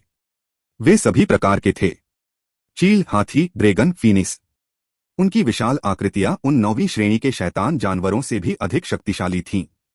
वे आखिरकार यहां हैं, तो चलो लड़े। सिद्धार्थ के पीछे पंख दिखाई दिए, साथ ही उसकी दिव्य अंगूठी भी। उसकी आंखों में 4 तारे घूम रहे थे। धमाका! सिद्धार्थ ने पहले बिजली के राक्षस पर एक मुक्का मारा। अब आध्यात्मिक युवान उसके सभी 1,08,000 एक्यूपंक्चर बिंदुओं के भीतर मौजूद था और उसे लगा जैसे उसका शरीर अभूतपूर्व शक्ति से भरा हुआ था। यह उनका एक चौतरफा हमला था और यह बिजली राक्षस उड़ गया, बिजली के रंग में बदल गया। कितनी प्रचंड ऊर्जा है! लेकिन मैं उसके अमर मंच को संघनित होते हुए महसूस नहीं कर सकता। उसकी शक्ति कहां से आती है? यहां तक कि जुआन मास्टर की अभिव्यक्ति भी बदल गई। फाउंडेशन फोर्जिंग क्षेत्र का तात्पर्य क्यूई सागर के ऊपर अमर मंच को संघनित करने से था। अपने सार, क्यूई और आत्मा का उपयोग करते हुए लक्ष्य अपने स्वयं के मूल रून को संघनित करना था। वह रून अमर मंच की नींव थी। फिर आप इसके ऊपर रूनों को संघनित करना जारी रखेंगे और एक बार जब आप 9वें को संघनित कर लेंगे तो वे फिर से 1 में बदल जाएंगे। यह आपको फाउंडेशन फोर्जिंग के पहले हेवन स्टेज में ले जाएगा। दूसरे स्वर्ग चरण में 8 ऐसे रूनों को संघनित करना शामिल था, तीसरे स्वर्ग चरण में 7 को संघनित करना आवश्यक था, आदि। वे उच्चतर और उच्चतर संघनित होते गए, जिससे आपका अमर मंच बना। अमर युग में वह मंच आपके देवता या अमर बनने का आधार होगा। लेकिन जुआन मास्टर सिद्धार्थ के अमर मंच के अस्तित्व को महसूस करने में असमर्थ थे। नहीं उन्होंने अपने माथे पर अपना मूल रून देखा। हालांकि उसकी युद्ध शक्ति पहले से दर्जनों गुना अधिक थी। यह एक स्पष्ट संकेत था कि वह फाउंडेशन फोर्जिंग क्षेत्र में आगे बढ़ चुका था। यहां तक कि जुआन मास्टर भी यह बताने में असमर्थ था कि क्या हो रहा था। सिद्धार्थ ने बार बार अपनी मुट्ठियों से बिजली के जानवरों पर वार किया। उसकी मौजूदा शक्ति के कारण उनमें से कोई भी एक भी वार झेलने में सक्षम नहीं था। सिद्धार्थ को ऐसा महसूस हुआ जैसे उसके 1,08,000 एक्यूपंक्चर बिंदुओं में से प्रत्येक के भीतर एक बीज था। हालांकि यह अभी अंकुरित होना शुरू ही हुआ था और अंकुरित नहीं हुआ था, उसने महसूस किया कि उनमें से असीम ऊर्जा निकल रही है, जिससे उसे बहुत ताकत मिल रही है। 1,08,000 बीज उसके शरीर को बदल रहे थे। उसके एक्यूपंक्चर बिंदुओं पर ऊर्जा का एक चक्र बन गया। उसके 4 समुद्रों को आधार बनाकर एक्यूपंक्चर बिंदु आपस में जुड़ गए। उसने महसूस किया कि उसके भीतर आध्यात्मिक युवान की गड़गड़ाहट हो रही है। यह फाउंडेशन फोर्जिंग क्षेत्र की शक्ति है। यह बिल्कुल भयानक है। जिस विधि पर मैंने दाव लगाया था वह वास्तव में सही थी। 9 सितारा हेगेमन बॉडी आर्ट इसी तरह से विकसित की जाती है। सिद्धार्थ इतना आभारी था कि वह लगभग रो पड़ा। उसके जीवन में उसकी किस्मत इतनी खराब थी कि उसने जो कुछ भी किया वह उतार चढ़ाव के साथ समाप्त हुआ। लेकिन इस बार उसने आखिरकार एक जुआ जीत लिया था। उसके शब्दों में कहें तो स्वर्ग वास्तव में अंधा था। अपने भीतर उमड़ती इस अपार शक्ति से उसे ऐसा महसूस हुआ मानो युद्ध के देवता ने उस पर कब्जा कर लिया हो। वे सभी भयानक बिजली के राक्षस एक ही मुक्का से नष्ट हो गए। नष्ट होने के बाद वे फिर से संगठित होने की कोशिश करेंगे। लेकिन स्वाभाविक रूप से सिद्धार्थ इतना मूर्ख नहीं था कि उन्हें बस सुधार करने दे। लेई लॉन्ग ने मूर्खतापूर्वक इन बिजली राक्षसों से लड़ने में अपनी ऊर्जा बर्बाद नहीं की। यह सीधे उनके अवशेषों को खाने के लिए चला गया। एक बार जब लेई लॉन्ग ने उन्हें खा लिया तो वे सुधार नहीं कर सके। सिद्धार्थ ने कई घंटों तक उनके खिलाफ लड़ाई लड़ी। वह और भी ज्यादा खतरनाक हो गया और आखिरकार उनकी संख्या कम होने लगी और लेई लॉन्ग की आभा बढ़ती चली गई। वो लॉन्ग की तरह यह अब और नहीं बढ़ रहा था, बल्कि 30,000 मीटर का शरीर बनाए रखा। जब अंतिम बिजली राक्षस मारा गया तो अनगिनत आकृतियां एक बार फिर आसमान से उतरीं। वे प्राचीन वीर आत्माएं थीं। किंवदंती के अनुसार वे स्वर्गीय प्रतिभाशाली लोग थे जो अपने स्वर्गीय क्लेशों में गिर गए थे। उनकी अदम्य इच्छा शक्ति ने उन्हें वीर आत्माओं में बदल दिया था और उन्हें स्वर्गीय दाओस द्वारा नियंत्रित किया गया था ताकि वे क्लेश से गुजर रहे अन्य लोगों को मार सकें। सिद्धार्थ ने पहले वाले को मुक्का मारा। प्राचीन वीर आत्मा का ऊपरी शरीर फट गया, जबकि सिद्धार्थ सैकड़ों मीटर पीछे जा गिरा। प्राचीन वीर आत्मा का शरीर जल्दी से ठीक हो गया और वह एक बार फिर उसकी ओर दौड़ा। इस समय एक विशाल भाला सिद्धार्थ की पीठ की ओर घुस आया। सिद्धार्थ ने उस भाले पर अपनी मुट्ठी से जोरदार प्रहार किया। उस टक्कर की ऊर्जा उधार लेकर वह अन्य प्राचीन वीर आत्माओं के हमलों को चकमा देते हुए उड़ गया। अचानक उसकी पीठ पर तेज दर्द हुआ जब बिजली का तीर उसके शरीर में घुस गया। उसने दूर से एक प्राचीन वीर आत्मा को धनुष पकड़े देखा। यह तीर बिना किसी चेतावनी के चुपचाप आया था। इसमें स्पष्ट रूप से एक प्रकार की जादुई कला थी जिससे इसे चकमा देना मुश्किल था। ये प्राचीन वीर आत्माएं अपनी पीढ़ियों की शीर्ष स्वर्गीय प्रतिभाएं थीं। हालांकि इस अवस्था में आने के बाद उनकी शक्ति बहुत कम हो गई थी, लेकिन वे अपने जीवनकाल में शीर्ष प्रतिभाएं थीं। वे अपने फाउंडेशन फोर्जिंग क्लेशों के दौरान मारे गए थे। ऐसा इसलिए हुआ क्योंकि उन्होंने अपने क्लेशों के दौरान स्वर्गीय दाओस का पालन करने से इनकार कर दिया था। उनके समर्पण से इनकार करने के कारण उन्हें नष्ट कर दिया गया था। जिन लोगों ने स्वर्गीय दाओस का विरोध करने की हिम्मत की वे सभी तेजस्वी प्रतिभाशाली थे। अब उनमें से सैकड़ों लोग सिद्धार्थ को घेर रहे थे। भाड़ में जाओ, सिद्धार्थ ने ठंडी सांस ली, सीधे ली लॉन्ग को वापस बुलाया क्योंकि वह इन प्राचीन वीर आत्माओं को निगलने में असमर्थ था। अब सिद्धार्थ के हाथों में एक विशाल बिजली का ब्लेड दिखाई दिया। लेई लॉन्ग की अपनी लड़ाकू शक्ति पर्याप्त नहीं थी, लेकिन जब इसे बिजली के ब्लेड में बदल दिया गया और सिद्धार्थ के आध्यात्मिक युवान के साथ जोड़ा गया तो यह पूरी तरह से अलग था। बिजली की धार पकड़े हुए सिद्धार्थ ने एक प्राचीन वीर आत्मा की ओर हमला किया और एक साधारण वार किया। उसके हाथ में पकड़ा हुआ हथियार टूट गया और प्राचीन वीर आत्मा दो भागों में विभाजित हो गई। जैसे ही यह नष्ट हुआ, एक विशाल ज्वाला ड्रैगन प्रकट हुआ और इसे अपने पेट में निगल लिया। हालांकि वो लॉन्ग शक्तिशाली था, लेकिन बिजली और आग के बीच बहुत अधिक विरोधाभास नहीं था। इस प्रकार यह उनके खिलाफ प्रभावी ढंग से लड़ने में असमर्थ था। लेकिन यह विरोधाभास की कमी के कारण ही था कि एक बार जब हो लांग ने प्राचीन वीर आत्मा के नष्ट शरीर को खा लिया तो इसकी ऊर्जा बाहरी दुनिया के स्वर्गीय दाओस से अलग हो जाएगी। यह सुधार करने में असमर्थ होगा और एक बार भस्म हो जाने के बाद वो लांग सिद्धार्थ के शरीर के भीतर वापस आ जाएगा और ऊर्जा को लेई लांग को भेज देगा। लेई लांग अनिवार्य रूप से प्राचीन वीर आत्मा के दिव्य ऋणों को खा जाएगा। सिद्धार्थ स्पष्ट रूप से महसूस कर सकता था कि लेई लॉन्ग द्वारा प्राचीन वीर आत्मा के ऋणों को निगलने के बाद उसके हाथों में बिजली की धार और मजबूत हो गई थी। केवल एक प्राचीन वीर आत्मा ही लेई लॉन्ग के लिए बेहद फायदेमंद थी। बिजली की धार थामे उसने प्राचीन वीर आत्माओं पर पागलपन से हमला किया। वे न केवल शक्तिशाली थे बल्कि उनके पास युद्ध का अनुभव भी था। उनके खिलाफ लड़ना मुश्किल था क्योंकि उनके पास खुले रास्ते नहीं थे। जब वह घिरा हुआ था तो वह केवल उनसे सीधे लड़ सकता था। व्यावहारिक रूप से हर बार जब वह एक को मारता तो उसे दूसरों से हमला झेलना पड़ता। एक बार तो ऐसा हुआ कि उसका सिर तीर से लगभग घायल हो गया था। उसको मारने के बाद उसने हो लोगों के विभाजित शरीरों को बुलाया। हालांकि वे इन प्राचीन वीर आत्माओं को कोई नुकसान नहीं पहुंचा पाए, लेकिन वे उन्हें थोड़ा धीमा कर सकते थे। उन ज्वाला ड्रैगन में से एक ने तीरंदाज प्राचीन वीर आत्मा को उलझा दिया। वह प्राचीन वीर आत्मा हुओ लोंग की उलझन से बचने में असमर्थ थी और परिणामस्वरूप वह सिद्धार्थ के एक ही वार से मारी गई। वो लोंग की मदद से सिद्धार्थ के लिए यह बहुत आसान हो गया।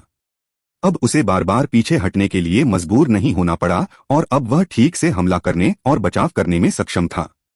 हर बार जब एक प्राचीन वीर आत्मा को मार दिया जाता था तो उसे एक ज्वाला ड्रैगन द्वारा खा लिया जाता था और लेई लोंग के पास भेज दिया जाता था। सिद्धार्थ ने महसूस किया कि उसके हाथ में बिजली की धार अपनी खुशी जाहिर कर रही थी।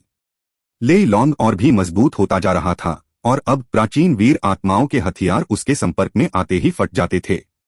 2 घंटे के बाद अंतिम प्राचीन वीर आत्मा को मार दिया गया। सिद्धार्थ खून से लथपथ था, लेकिन उसने ठीक होने के लिए आदिम अराजकता मन का प्रसारित नहीं किया। उसने अनुमान लगाया कि अब जब वह फाउंडेशन फोर्जिंग में आगे बढ़ चुका है तो आयरन स्प्रूस ओक्स उसे केवल एक बार ही पूरी तरह से ठीक होने की पेशकश कर पाएगा। उसने अपनी जरूरत से पहले उनकी ऊर्जा का उपयोग करने की हिम्मत नहीं की। सौभाग्य से फाउंडेशन फोर्जिंग में आगे बढ़ने के बाद उनके एक्यूपंक्चर बिंदुओं ने वास्तव में उनकी चोटों को पोषण देने का प्रभाव डाला। हालांकि यह इतना नहीं था कि वह तेजी से ठीक हो सके, लेकिन वह कम से कम इन चोटों को सहन कर सकता था। उसकी बिजली की धार से एक भयंकर गड़गड़ाहट आई। सिद्धार्थ चौंक गया और खुश हो गया। लेई लॉन्ग अब सिद्धार्थ को आध्यात्मिक संदेश भेजने में भी सक्षम था। हालांकि यह थोड़ा उलझन भरा था और हुओ लॉन्ग जितना स्पष्ट नहीं था, लेकिन वह जानता था कि लेई लॉन्ग भी बदलने के करीब था। ठीक इसी समय आकाश से बिजली की कड़कियां गिरी। तुम मुझे बांधना चाहते हो? बेवकूफ, तुम्हें लगता है कि मैं एक ही चाल में 2 बार फंस जाऊंगा? स्वर्ग को विभाजित करो दो। सिद्धार्थ ने नाक सिकोड़ी और अपनी तलवार काट ली। वह अमर पथ में इन जंजीरों की वजह से लगभग मर ही गया था। एक बार बंध जाने पर यह बेहद परेशानी भरा होगा। बिजली की धार हवा में फैल गई, जिससे बिजली की जंजीरें टूट गईं जो उसके सामने अविश्वसनीय रूप से कमजोर थीं। वे रून में बदल गईं और फीकी पड़ने लगीं। भागना चाहते हो? सपने देखते रहो। सिद्धार्थ लगातार बिजली की जंजीरों को नष्ट कर रहा था। हर बार जब वह हमला करता था तो वह स्प्लिट द हेवंस के दूसरे रूप का इस्तेमाल करता था। यह सबसे शक्तिशाली प्रहार था जो वह तुरंत कर सकता था। बिजली की जंजीरें तेजी से नष्ट हो गईं और 8 ज्वाला ड्रैगन ने उनके अवशेषों को पागलों की तरह खा लिया। दूसरों को केवल यह पता है कि सिद्धार्थ मजबूत है, लेकिन वे यह नहीं जानते कि उसके पास मजबूत होने के अलावा कोई विकल्प नहीं है, जुआन मास्टर ने आह भरते हुए कहा। सिद्धार्थ के शांत भाव से वह समझ सकता था कि यह भयानक संकट कुछ ऐसा था जिसके लिए वह बहुत पहले से तैयार था। उसने स्पष्ट रूप से 1 से अधिक बार ऐसी स्थिति का सामना किया था। उसके लिए ऐसे भयानक कष्टों से बच पाना अपने आप में एक चमत्कार था। ऐसे चमत्कार बार बार करने के लिए उसे कितनी कठिनाइयों से गुजरना पड़ा होगा, यह केवल वह खुद ही जानता था। यदि सिद्धार्थ मजबूत नहीं होता तो इस दुनिया में सिद्धार्थ नहीं होता, न ही ड्रैगन ब्लड लीजन होता। वह एक पौराणिक स्वर्ग कब्जाकर्ता जैसा है। वे स्वर्ग और पृथ्वी की किस्मत और नीति को अपने लिए छीन लेते हैं। लेकिन स्वर्ग कब्जाकर्ता हमेशा अलग थलग रहने वाले व्यक्ति होते हैं, स्वाभाविक रूप से बदकिस्मत सितारे जो हमेशा अकेले रहने के लिए किस्मत में होते हैं। लेकिन सिद्धार्थ के पास बहुत सारे सहयोगी और उसके साथ बहुत सारे भाई बहन हैं। यह किंवदंतियों से अलग है। उत्सुकता है। जुआन मास्टर थोड़ा हैरान होने से बच नहीं सका।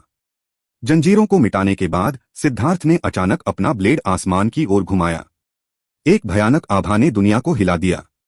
स्वर्ग को विभाजित करें 3। सिद्धार्थ ने उग्र रूप से दहाड़ लगाई। उसकी बिजली की तलवार ने दिव्य गड़गड़ाहट को उजागर किया। जुआन मास्टर की पुतलियां सिकुड़ गईं। सिद्धार्थ के इस हमले से आसमान फट गया। संकट के बादलों में एक बड़ा छेद दिखाई दिया। ऐसा लग रहा था जैसे अन्न भंडार को चीर दिया गया हो। सिद्धार्थ की ओर लगातार बिजली गिर रही थी। सिद्धार्थ शुरू में बस थोड़ा सा गुस्सा निकाल रहा था। स्वर्गीय क्लेश से लगातार दबा रहना बहुत निराशाजनक था, इसलिए जब उसे आखिरकार पलटवार करने का मौका मिला तो उसने इसे ले लिया। उसे ऐसे नतीजे मिलने की उम्मीद नहीं थी। खाने के लिए समय। 8 ज्वाला ड्रैगन बिजली के रन की ओर बढ़े।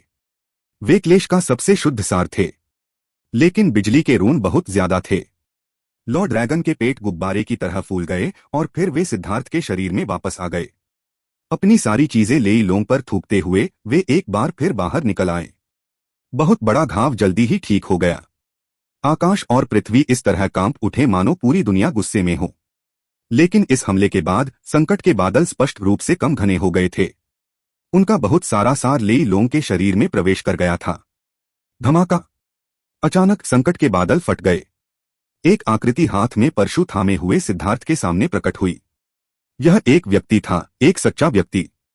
वह बिल्कुल मांस और रक्त से बना हुआ कोई व्यक्ति लग रहा था। फर्क सिर्फ इतना था कि उसकी पुतलियों में दो चमकती हुई बिजली की लकीरें थीं। जैसे ही वह व्यक्ति सामने आया, सिद्धार्थ का दिल कांप उठा और उसके रोंगटे खड़े हो गए। यह व्यक्ति बेहद खतरनाक था। जो लोग स्वर्ग की अवहेलना करते हैं, वे सभी स्वर्गीय दाओस द्वारा नष्ट कर दिए जाएंगे। स्वर्ग के आदेश के सामने अपनी मृत्यु का सामना करो, उस परशुधारी व्यक्ति ने वास्तव में बात की, जिससे दूर बैठे जुआन मास्टर की पुतलियां सिकुड़ गईं। यह अजीब व्यक्ति वास्तव में बोलने में सक्षम था। इसकी आवाज कठोर थी, किसी इंसान की आवाज जैसी बिल्कुल नहीं। यह मानसिक संदेश के प्रसारण जैसा था। जब वह आकृति बोली तो सिद्धार्थ चौंक गया, जबकि जुआन मास्टर और भी अधिक चौंक गया। वह न तो स्वर्ग का देवता है, न ही स्वर्ग पर कब्जा करने वाला। वह सभी स्वर्गीय प्रतिभाओं में सबसे दबंग किस्म का है, स्वर्ग को चुनौती देने वाला। जुआन मास्टर ने सिद्धार्थ को एकदम हैरानी से देखा। एम्पायरियन, हेवन सीजर और हेवन डिफियर सभी पौराणिक अस्तित्व थे। 10,000 सालों में इनमें से एक भी मिलना दुर्लभ था। बाद वाला ऐसा कुछ था जिसके बारे में केवल किंवदंतियों में ही अफवाह थी। एम्पायरियन का जन्म आपदा के समय में हुआ था। वे स्वर्ग की इच्छा का परिणाम थे, जो आने वाली आपदा से लड़ने के लिए पैदा हुए थे। या शायद ऐसे समय में जब दुनिया में बहुत अराजकता थी, जब एक सर्वोच्च शक्ति का विनाश होने वाला था, तब एम्पायरियन के प्रकट होने की संभावना थी। ये सभी एम्पायरियन शूटिंग स्टार की तरह उगते थे। अराजकता में व्यवस्था लाते हुए वे एक पागल ज्वार के खिलाफ लड़े, और वे अस्तित्व थे जो मार्शल पथ के शिखर पर खड़े थे। जहां तक स्वर्ग अधिग्रहणकर्ताओं की बात है, वे एक दबंग किस्म के डाइवर्जेंट थे। जिन लोगों को वे मारते थे, उनका कर्मभाग्य वे छीन लेते थे, और इससे स्वर्ग अधिग्रहणकर्ताओं को असाधारण रूप से तेजी से बढ़ने में मदद मिलती थी। हालांकि ये सभी महान स्वर्ग करने वाले स्वाभाविक रूप से ठंडे थे और क्रूर वध की ओर झुकाव रखते थे। अब जब भी कोई ऐसे डाइवर्जेंट का सामना करता था, तो दुनिया को आपदा को रोकने के लिए, उन्हें खत्म करने के लिए अपनी पूरी शक्ति लगानी पड़ती थी। मार्शल हेवन कॉन्टिनेंट से शक्तिशाली हेवन सीजर्स के उभरने के 2 रिकॉर्ड थे। उन 2 बार महाद्वीप पर भारी उथल पुथल मच गई थी, क्योंकि अंत में उन हेवन सीजर्स ने भ्रष्ट मार्ग का साथ दिया था और धर्मी मार्ग का कत्लेआम किया था, जिसके कारण उन्हें भारी नुकसान उठाना पड़ा था। इसलिए बाद में धर्मपथ ने एक आदेश जारी किया कि यदि कोई भी संप्रदाय स्वर्ग हड़पने वाले को अपने अंदर ले लेता है और उन्हें खत्म करने के बजाय उन्हें आगे बढ़ाता है, तो पूरा धर्मपथ उनका दुश्मन बन जाएगा। नतीजतन पिछले दसियों हजार सालों में स्वर्ग हड़पने वाले होने का संदेह करने वाले किसी भी साथी को मार दिया गया था। इन 2 पौराणिक अस्तित्वों के अलावा एक और भी अधिक भयानक अस्तित्व था, स्वर्ग विरोधी। स्वर्ग विरोधी लोगों के बारे में जानकारी सिर्फ किंवदंतियों तक सीमित थी, और उनका अस्तित्व ही स्वर्ग के विरुद्ध था। वे स्वर्गीय दाओं के दुश्मन थे, जो स्वर्ग की इच्छा के आगे झुकने से इनकार करते थे। हर बार जब वे बाधाओं को तोड़ते, तो स्वर्गीय दाओ उन्हें पहचान लेते और फिर उन्हें नष्ट करने के लिए कुछ भी कर सकते थे। एक कहावत थी कि ऐसे लोगों का दुनिया में कभी अस्तित्व ही नहीं होना चाहिए था। उनका मूल अस्तित्व ही एक गलती थी, इसलिए उन्हें खत्म कर देना चाहिए। एक और कहावत थी कि अगर कोई स्वर्ग विरोधी व्यक्ति बड़ा हो जाता है, तो वह एक दिन स्वर्गीय दाओस को धमकी दे सकता है और स्वर्ग और पृथ्वी को उलट सकता है। नतीजतन जब भी वे आगे बढ़ेंगे, दुनिया उन पर विनाशकारी स्वर्गीय संकट लाएगी। यह कोई आश्चर्य की बात नहीं थी कि जुआन मास्टर को यह अजीब लगा कि इस क्लेश में कोई जीवन ऊर्जा भी नहीं थी। यहाँ तक कि स्वर्ग करने वालों के पास भी उनके क्लेशों में कुछ जीवन ऊर्जा होनी चाहिए। सिद्धार्थ जिस कष्ट से गुजर रहा था, उसे देखते हुए वह जानता था कि यह ऐसी चीज नहीं है जिससे किसी व्यक्ति को गुजरना चाहिए। यह एक स्वर्गीय सजा थी। लेकिन सिद्धार्थ बच गया था। अब जब यह अजीब आकृति दिखाई दी, तो जुआन मास्टर थोड़ा असहज हो गया। उसने इस आकृति से शक्तिशाली ऊर्जा उतार चढ़ाव महसूस किया। भाड़ में जाए तुम्हारे स्वर्गीय दाओस, और भाड़ में जाए तुम्हारी स्वर की इच्छा। तुम मुझे मिटा देना चाहते हो, तो क्या मुझे बस तुम्हारी खातिर आज्ञाकारी होकर यहाँ पड़े रहना चाहिए? क्या तुम मूर्ख हो? सिद्धार्थ ने शाप दिया। उसने खुद से पूछा कि क्या उसने कभी किसी को नाराज किया है। वह जो भी करता था उसके बारे में स्पष्ट और खुला था, और उसने कभी ऐसा कुछ नहीं किया जिसके लिए उसे दोषी महसूस हो। लेकिन स्वर्ग हमेशा उसे खत्म करना चाहता था। उसने बहुत पहले ही गुस्से से पेट भरना शुरू कर दिया था। उन्मूलन ही आपका एकमात्र अंत है। उस आकृति ने ठंडे स्वर में उसे उत्तर दिया, इससे पहले कि उसका परशु अचानक हिलने लगे। उसमें से बिजली चमकी और वह सिद्धार्थ की ओर टूट पड़ी। सिद्धार्थ जरा सी भी लापरवाही नहीं बरत रहा था। वह पूरी तरह से एकाग्र था, यह जानते हुए कि यह आकृति बिल्कुल डरावनी होगी। धमाका! बिजली चमकी। सिद्धार्थ को लगभग खून की उल्टी हो गई। वह एक उल्का की तरह पीछे की ओर गिरा और जमीन पर एक लंबी खाई बना दी। कितनी भयानक शक्ति! सिद्धार्थ चौंक गया। उसने कभी नहीं सोचा था कि इस बिजली के अवतार से एक आकस्मिक प्रहार में इतनी शक्ति होगी। वह खड़ा होने ही वाला था कि उसे अपने पीछे कुछ अजीब सा महसूस हुआ। उसके रोंगटे खड़े हो गए और उसके दिल में जानलेवा खतरे की भावना भर गई। बिना कुछ सोचे समझे वह एक तरफ भाग गया। सिद्धार्थ की पीठ पर एक लंबा घाव दिखाई देने से खून बहने लगा। उसके दिल में लगभग छेद हो गया था। अगर वह परशु उसके दिल में घुस जाता तो बहुत संभव था कि वह तुरंत मर जाता। वह अभी चकमा देने ही वाला था कि बिना सोचे समझे उसने अपनी बिजली की धार को पीछे घुमा लिया। धमाका! उसकी बिजली की धार परशु से टकराई और वह एक बार फिर उड़ गया। यह इतनी तेज कैसे हो सकता है? सिद्धार्थ हवा में उछलते हुए अंदर से गुस्से से दहाड़ा।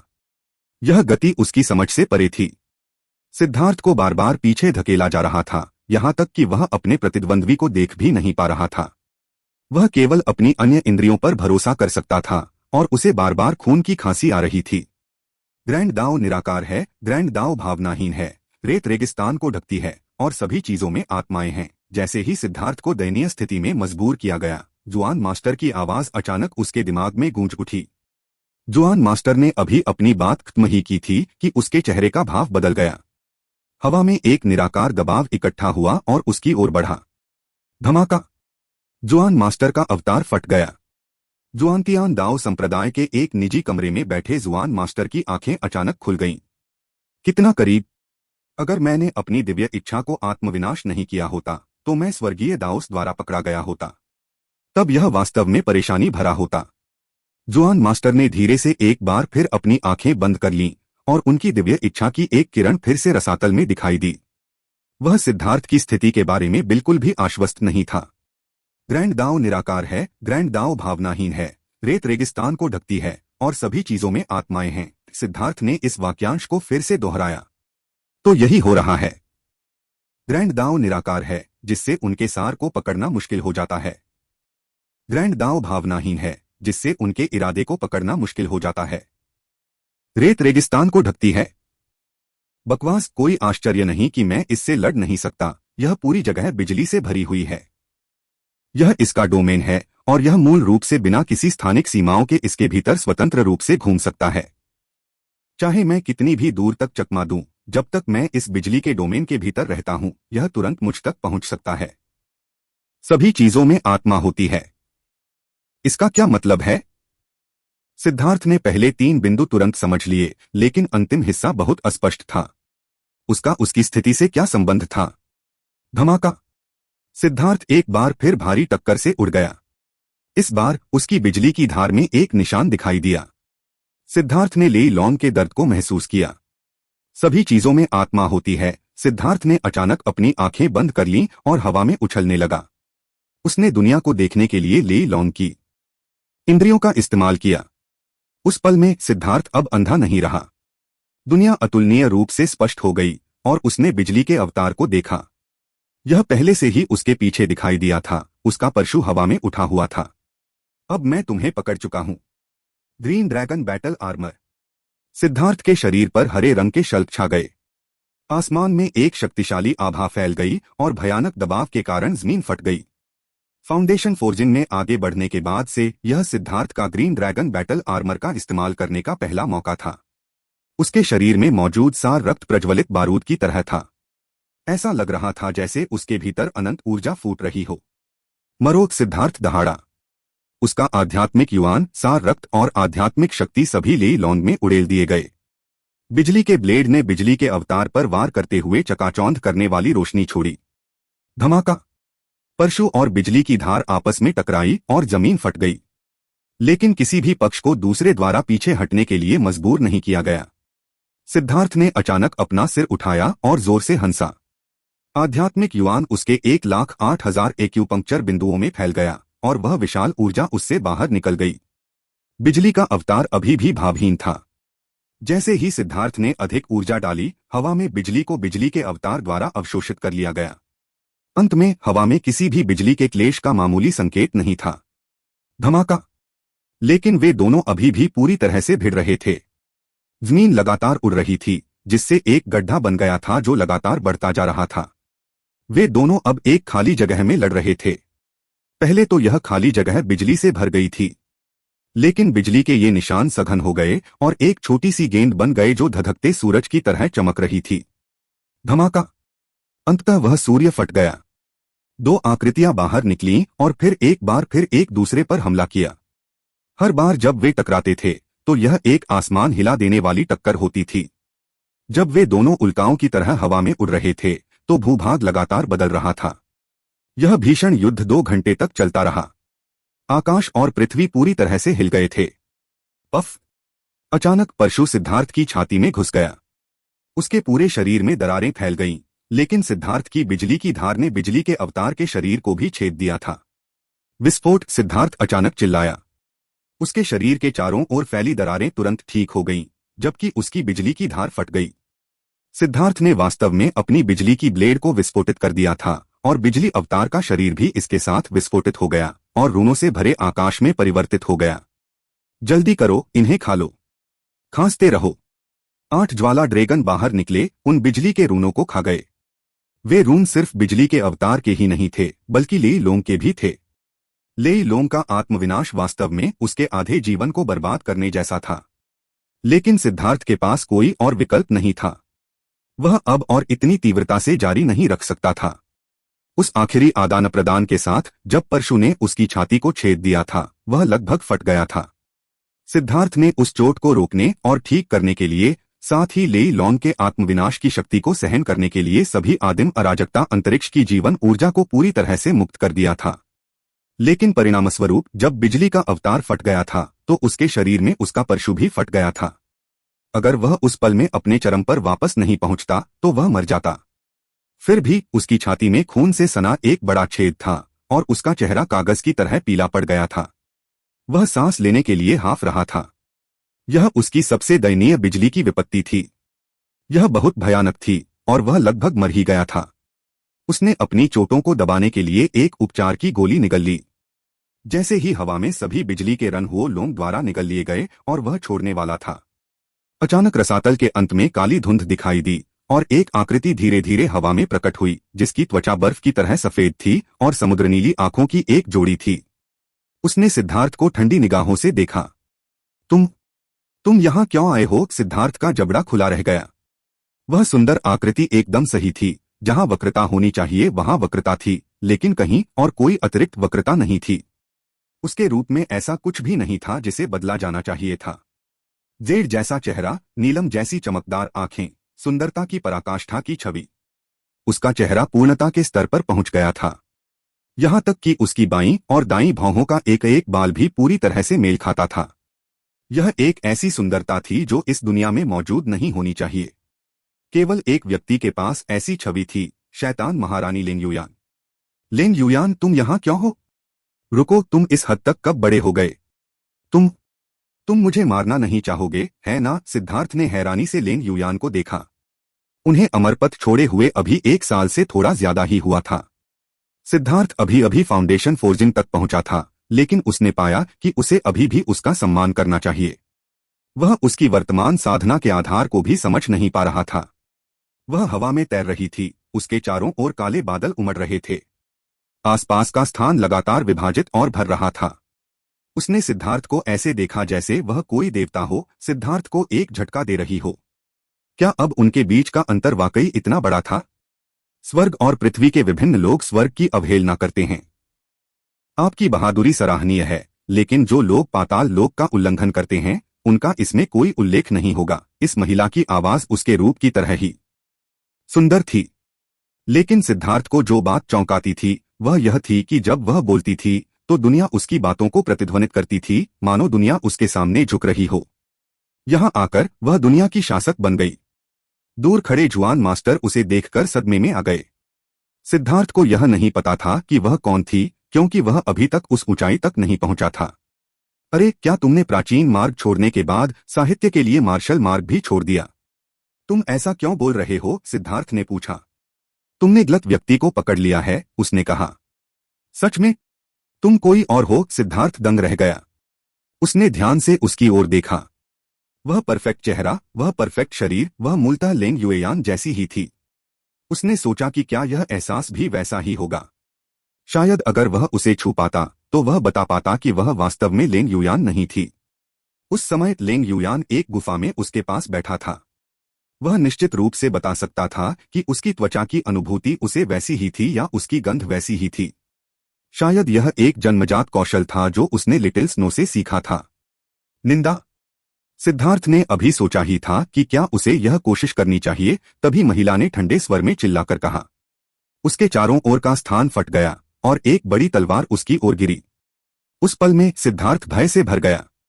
यह तलवार गिरते ही अंतरिक्ष को पूरी तरह से नष्ट कर रही थी।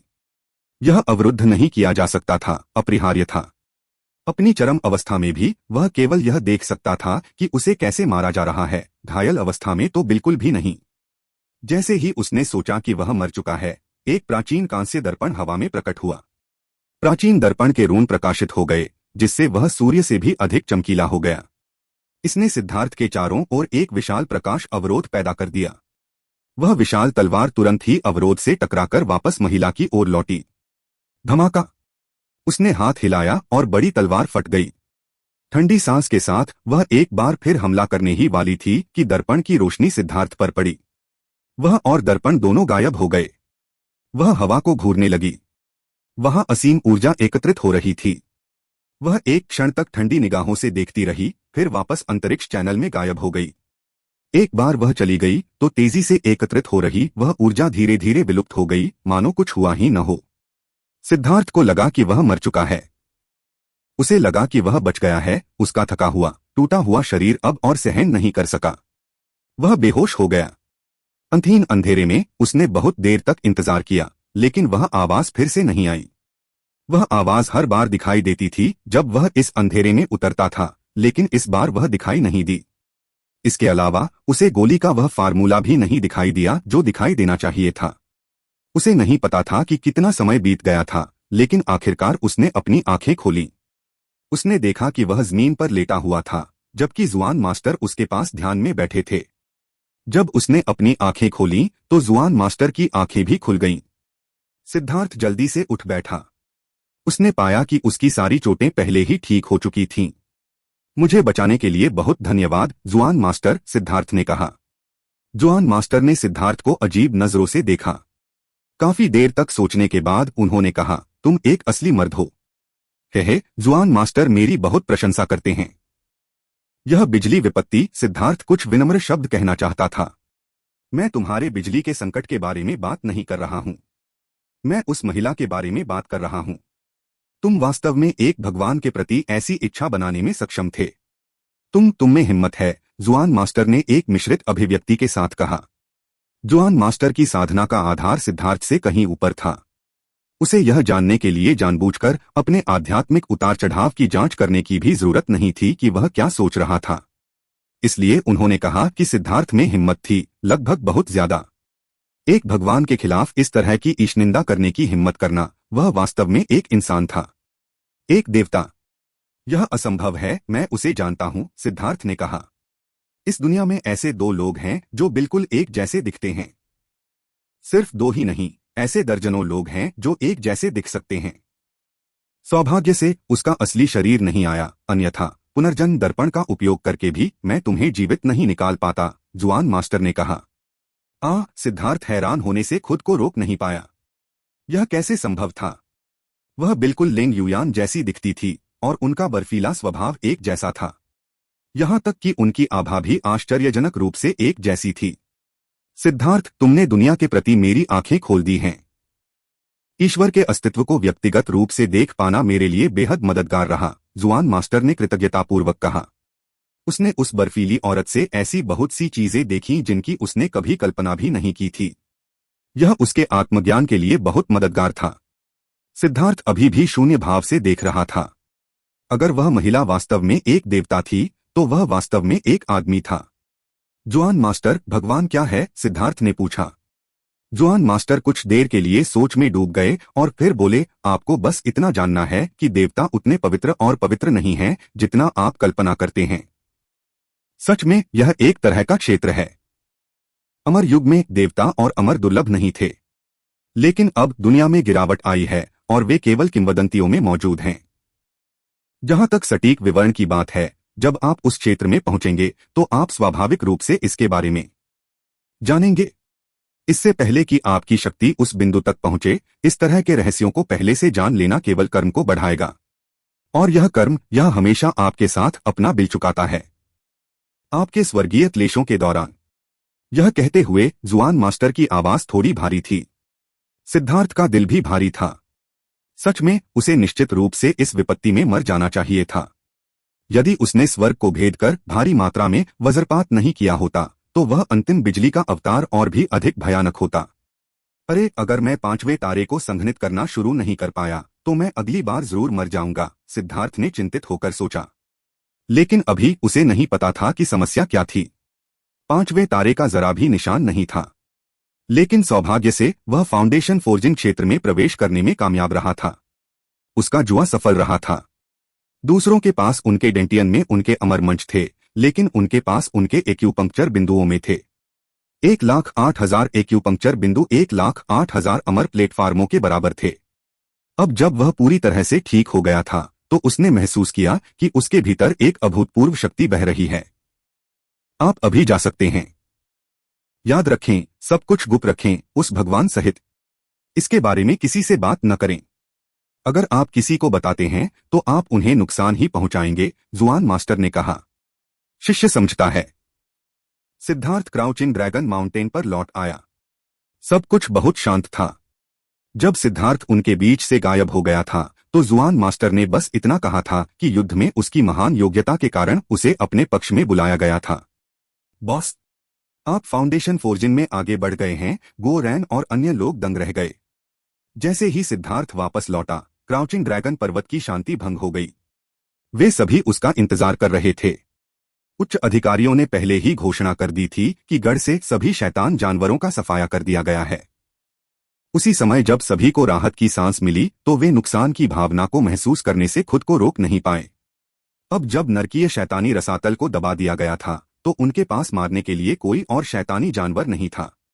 इसका मतलब था कि भविष्य में उनके लिए इतने सारे अंक नहीं होंगे। अब वे अंकों के लिए संप्रदाय के कुछ ही मिशन पूरे कर पाएंगे। जैसा कि कहा जाता है, जब आप गरीब थे तो विलासिता की आदत डालना आसान था, लेकिन अमीर होने के बाद मितव्ययी बनना मुश्किल था। अब किसी ने पहले जितने अंक खर्च करने की हिम्मत नहीं की। बॉस, क्या जुआन मास्टर ने आपको विशेष उपचार दिया है? आप पहले ही फाउंडेशन फोर्जिंग में आगे बढ़ चुके हैं। वर्तमान में सिद्धार्थ की आभा अभी भी बाहर निकल रही थी क्योंकि वह अभी आगे बढ़ा था और वह इसे पूरी तरह से नियंत्रित करने में असमर्थ था। हाँ, इसे कुछ विशेष व्यवहार माना जा सकता है। उन्होंने मुझे कुछ सुझाव दिए जिनसे मुझे बहुत फायदा हुआ, इसलिए मुझे वापस लौटने में इतना समय लगा, सिद्धार्थ ने कहा। सच तो यह है कि पिछले कुछ दिनों से सिद्धार्थ बेहोश था और हीलिंग हॉल के 6 बुजुर्गों ने उसे ठीक करने के लिए अपनी सारी ऊर्जा खर्च कर दी थी। उसकी चोटें इतनी गंभीर थीं कि उन्हें उसे ठीक करने में 3 दिन लग गए थे। वाह, जुआन मास्टर के व्यक्तिगत संकेत। बॉस, क्या आप स्वर्ग में चढ़ने वाले हैं? गो रैन चिल्लाया। क्या तुम मुझे श्राप देने की कोशिश कर रहे हो? तुम इसे और अधिक सीधे क्यों नहीं कहते और मुझे शांति से आराम करने के लिए क्यों नहीं कहते? नहीं बॉस, आप गलत समझ रहे हैं। मैं बस यह जानना चाहता था कि क्या जुआन मास्टर ने आपको एक प्रशिक्षु के रूप में लिया है और अपनी विरासत आपको सौंपी है? क्या उन्होंने आपको जुआंटियन दाओ संप्रदाय का भावी उत्तराधिकारी चुना है? गो रैन की आंखें प्रत्याशा से चमक रही थीं। ऐसा लग रहा था कि वह पहले से ही कल्पना कर रहा था कि सिद्धार्थ के जुआन मास्टर बनने के बाद उसके लिए यह कितना अद्भुत और शानदार होगा। सच में जुआन मास्टर ने सिद्धार्थ से सच ही कहा था। मैं मूल रूप से तुम्हें अपना उत्तराधिकारी बनाने की योजना बना रहा था, लेकिन जब से तुमने एक भगवान की भी निंदा करने की हिम्मत की है, मैंने इस बारे में भूलने का फैसला किया है। जुआंटियान दाओ संप्रदाय जैसी छोटी जगह शायद तुम्हारे पागलपन को संभाल नहीं पाएगी। एक बार जब सिद्धार्थ वापस लौटी तो उन्होंने एक और दावत का आयोजन किया जिसमें स्वर्गीय महिला गठबंधन और 10,000 कीट संघ भी शामिल हुए।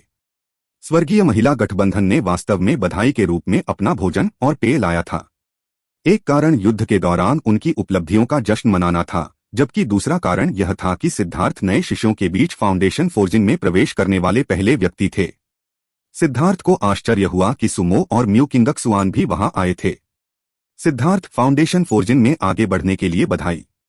भविष्य में हम कंधे से कंधा मिलाकर लड़ेंगे। अपनी वरिष्ठ प्रशिक्षुभन का ख्याल रखना मत भूलना, म्यू किंगक्सुआन ने मुस्कुराते हुए कहा। सिद्धार्थ ने कहा, मेरी वरिष्ठ प्रशिक्षु बहन की देखभाल करना ठीक है, लेकिन मैं 2 महिलाओं को जानता हूं जिनकी इस बारे में राय हो सकती है। जब उसने कहा कि वह उसकी देखभाल करेगा तो उसने जानबूझकर एक चुलबुले अंदाज में उसकी ओर अपनी भौहें उठाईं। मेंग क्यू और तान वानेर तुरंत लाल हो गए और उसे मारा। दूसरी ओर म्यू किंगक्सुआन ने हंसते हुए कहा, तुम्हारी भूख बहुत है। सभी जानते थे कि सिद्धार्थ मजाक कर रहा था। वह आखिरी लड़ाई बहुत ही भयंकर थी।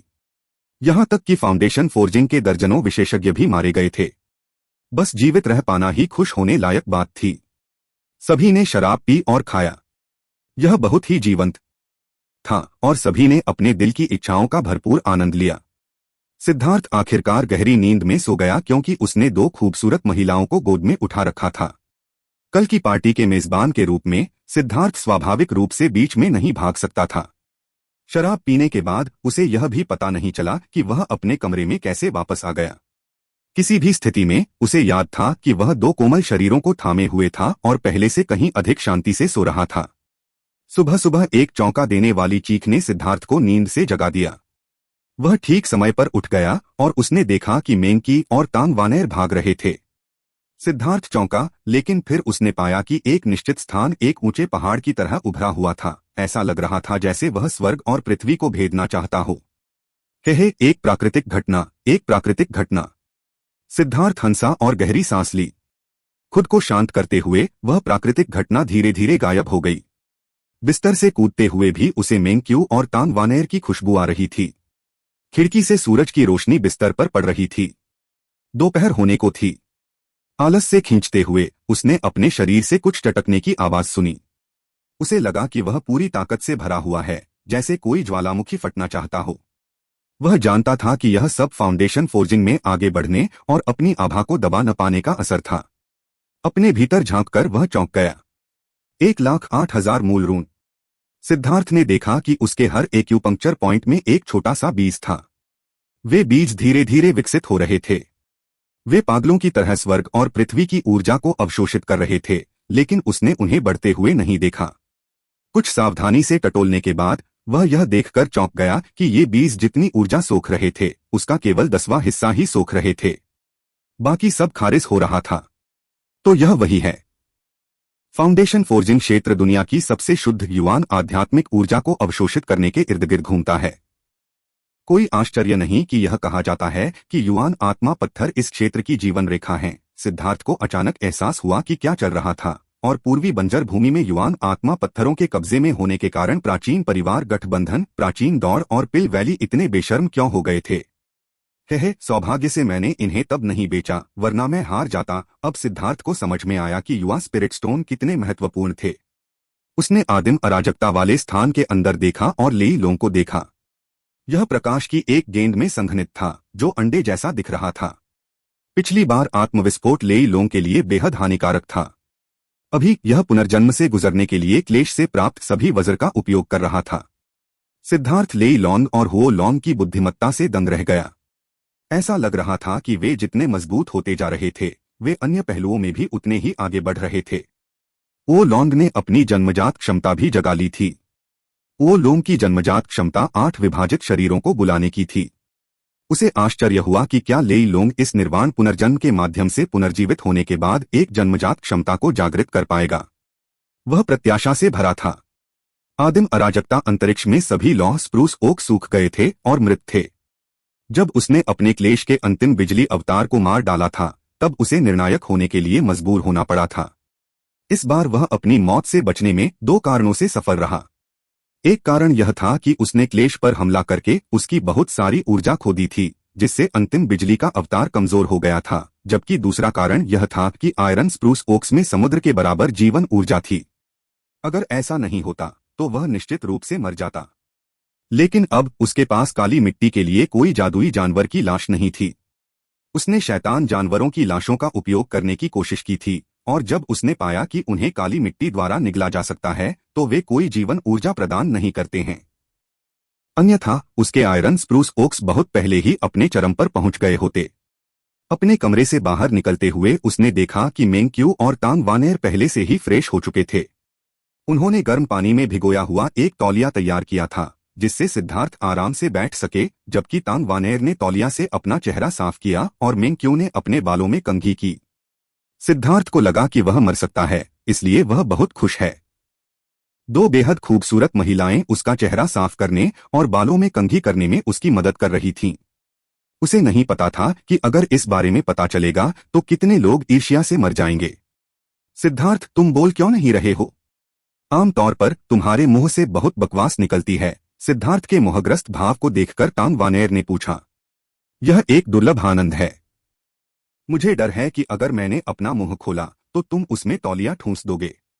यह बेकार होगा, सिद्धार्थ ने अपनी आंखें बंद रखते हुए कहा। इस तरह से बात करते हुए उसने मेंग्क्यू और तांग वानेर दोनों को हंसाया। यह चांदी की घंटियों की झनकार की तरह था। हंसने के बाद तांग वानेर ने बड़बड़ाते हुए कहा, तुम्हें इतना परेशान करने के लिए किसने कहा कि लोग तुम्हारे मुंह खोलने के बाद तुम्हारा गला घोंटना चाहें? तुम अपनी पूरी सजा के हकदार हो। सिद्धार्थ ने तुरंत अपना मुंह बंद कर लिया और इस गर्म शांति का आनंद लेना जारी रखा। साफ सफाई और कपड़े पहनने के बाद सिद्धार्थ को बहुत अधिक जागृत महसूस हुआ। आईने में देखते हुए वह भावनात्मक रूप से आहें भरने से खुद को रोक नहीं सका। अब जब उसने इसके बारे में सोचा तो ऐसा लगा कि उसे अपना प्रतिबिंब देखे हुए कई साल हो गए थे। उसकी आंखें किसी भी चीज को देखने में सक्षम हो सकती हैं, लेकिन बिना दर्पण के वे खुद को नहीं देख सकते। उसका चेहरा अभी भी युवा था और अभी भी जोश से भरा हुआ था, लेकिन उसकी आंखों की गहराई में एक ठंडी तीक्ष्णता छिपी थी। यह पहली बार था जब उसने खुद को इतने करीब से देखा था, या शायद वह खुद को एक पर्यवेक्षक की नजर से देख रहा था। उसने अपनी आंखों की गहराई में कुछ ऐसा देखा जिससे वह खुद भी डर गया। क्या तुम अपनी सुंदरता से मूर्ख बन गए हो? तांग वानेर ने उसे अपने प्रतिबिंब को घूरते हुए देखकर चिढ़ाया। तभी सिद्धार्थ को होश आया। क्या वह खुद से डर रहा था? सिद्धार्थ, अचानक एक महिला अंदर आई। उसके घर में स्वतंत्र रूप से प्रवेश करने वाली एकमात्र अन्य महिला किंगयू थी। बहन किंगयू, कृपया बैठ जाइए। तांग वानेर ने तुरंत उसे एक सीट पर खींच लिया। किंगयू मूल रूप से तांग वानेर की नौकरानी थी, लेकिन वे दोनों बहनों से भी ज्यादा करीब थीं। हालांकि किंगयू को चिढ़ाना पसंद था, लेकिन वह तांग वानेर की बहुत परवाह करती थी, जिससे तांग वानेर उससे प्यार भी करता था और उससे डरता भी था। तुम पहले क्यों नहीं आए? तुम्हारे लिए करने को बहुत सी चीजें हैं। सोचो कि तुम कितने बड़े हो। तुम कब? सिद्धार्थ, मेंग्क्यू और तांग वानेर सभी कड़वी मुस्कान के साथ मुस्कुराए। एक बार फिर किंगयू उन्हें उपदेश दे रही थी। सच में वह काम पर जाने के लिए उनके बाहर आने का इंतजार कर रही थी। आखिरकार एक महिला होने के नाते उसके लिए उसके कमरे में घुसना सुविधाजनक नहीं था। लेकिन यह देखते हुए कि दोपहर हो चुकी थी और वे तीनों अभी तक बाहर नहीं आए थे, वह आखिरकार अंदर चली गई। बहन किंगयू, इतना महत्वपूर्ण क्या है? सिद्धार्थ ने जल्दी से उसे टोका। या अगर वे किंगयू जैसी बकबक करने वाली को जारी रखने देते तो वह उन्हें 3 दिन और रात तक व्याख्यान दे सकती थी। इसके अलावा उसकी स्क्रिप्ट का एक भी वाक्य दोहराया नहीं जाएगा। यह सबसे दर्दनाक यातना थी। बेशक कुछ जरूरी बात है, वरना मैं सिर्फ तुम्हारे लिए 6 घंटे क्यों इंतजार करता? ऐसा नहीं है कि मैं तुम्हें डांट रहा हूं, लेकिन बहन किंगयू, महत्वपूर्ण बात पर आओ। सिद्धार्थ ने उसे जल्दी से मुख्य विषय पर वापस लाया। अभी ड्रैगनब्लड लीजन में हर कोई समुद्री विस्तार के चरम पर है। कई लोग पहले से ही फाउंडेशन फोर्जिंग की बाधा को छू चुके हैं, लेकिन आपके आदेशों के बिना कोई भी इसे तोड़ने की हिम्मत नहीं करता है। ड्रैगनब्लड लीजन के अलावा अन्य गुटों के शिष्यों ने पहले ही इसे तोड़ना शुरू कर दिया है। इसके अलावा एक बुरी खबर है। जुआंटियन दाओ संप्रदाय की नॉरिंग फाउंडेशन बिल्डिंग गोलियां बिक चुकी हैं, किंगयू ने कहा। ऐसी महत्वपूर्ण गोली स्टॉक से बाहर कैसे हो सकती है? तांग वानेर ने पूछा। नॉरिंग फाउंडेशन बिल्डिंग पिल व्यावहारिक रूप से फाउंडेशन फोर्जिंग पर हमला करने वाले समुद्री विस्तार विशेषज्ञों के लिए जरूरी थी। नॉरिंग फाउंडेशन बिल्डिंग पिल के साथ एक साधक अपने मूल रून को आसानी से संघनित कर सकता था, जिससे उसकी सफलता बहुत सरल हो जाती थी। इसके अलावा इसका कोई साइड इफेक्ट नहीं था। यह एक बहुत ही महत्वपूर्ण गोली थी। सिद्धार्थ भी हैरान था, लेकिन उसने तुरंत व्यंग्य किया, क्या वे सभी कुछ खास लोगों द्वारा खरीदे गए थे? किंग यू ने सिर हिलाया। हाँ, दिव्य जानवर हवेली और हेगेमॉन हॉल दोनों ने अपने शिष्यों की सफलता के बारे में पूरी तरह से आश्वस्त होने का बहाना बनाया और अपने सदस्यों के लिए फाउंडेशन बिल्डिंग पिल्स के 2 सेट खरीदे। इसलिए सभी नॉरिंग फाउंडेशन बिल्डिंग पिल्स बिक चुके हैं, और अगर हमें कोई चाहिए तो हमें एक निश्चित समय तक इंतजार करना होगा। इसके अलावा अगर हम बड़ी मात्रा में चाहते हैं तो शायद यह कम प्रतीक्षा समय नहीं होगा। 10,000 कीट गिल्ड और स्वर्ग महिला गठबंधन ने नहीं सोचा था कि हु गुइशान या फैन सॉन्ग इतने नीच होंगे। भले ही वे मितव्ययी होने की कोशिश करें, लेकिन वे हमें जितनी गोलियां दे सकते हैं वह पर्याप्त नहीं है। इसके अलावा आज सुबह मैं 10,000 पिल हॉल में नॉरिंग फाउंडेशन बिल्डिंग पिल्स के शोधन के बारे में स्थिति पूछने गया, लेकिन उनका जवाब बेहद ठंडा था। उन्होंने बस इतना कहा कि उन्हें और शोधन के लिए समय चाहिए। उन्होंने कोई ठोस तारीख बताने से इनकार कर दिया। जब मैंने लगातार पूछना जारी रखा तो उस व्यक्ति ने अंततः अधीरता से कहा कि या तो मुझे इंतजार करना होगा या इसे स्वयं परिष्कृत करना होगा। किंग यू के सौम्य स्वभाव के बावजूद अंत में वह गुस्सा होने से खुद को नहीं रोक सकी। उसे वास्तव में 10,000 गोलियों के हॉल ने भगा दिया था। वे पिटाई की मांग कर रहे हैं। तांग वानेर क्रोधित हो गई। 10,000 पिल हॉल के लिए यह अप्रत्याशित था कि वे किंग यू को भी धमका दें। सिद्धार्थ, बहन किंग यू के लिए उन्हें पीटने जाओ।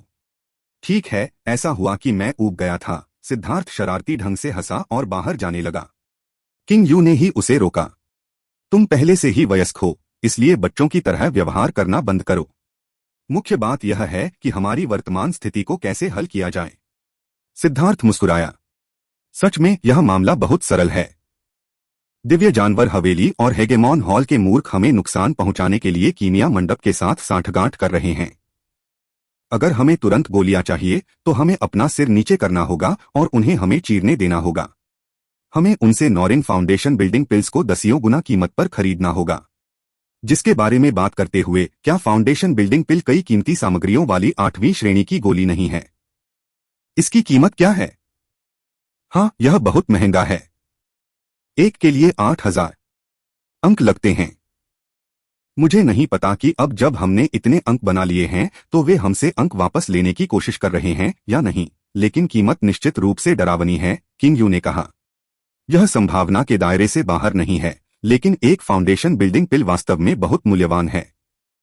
मेरा अनुमान है कि अतीत में कीमत शायद इतनी अधिक नहीं थी और उन्होंने उन्हें शिष्यों को लागत पर बेच दिया। आखिरकार इसके शिष्यों की वृद्धि ही संप्रदाय की नींव है। भले ही वे कुछ भी न कमाए, यह शिष्यों को आगे बढ़ने की अनुमति न देने से बेहतर है। लेकिन 8,000 अंक है ना? आखिरी लड़ाई के बाद दिव्य जानवर हवेली और हेगेमॉन हॉल में 50,000 सदस्य रह गए हैं।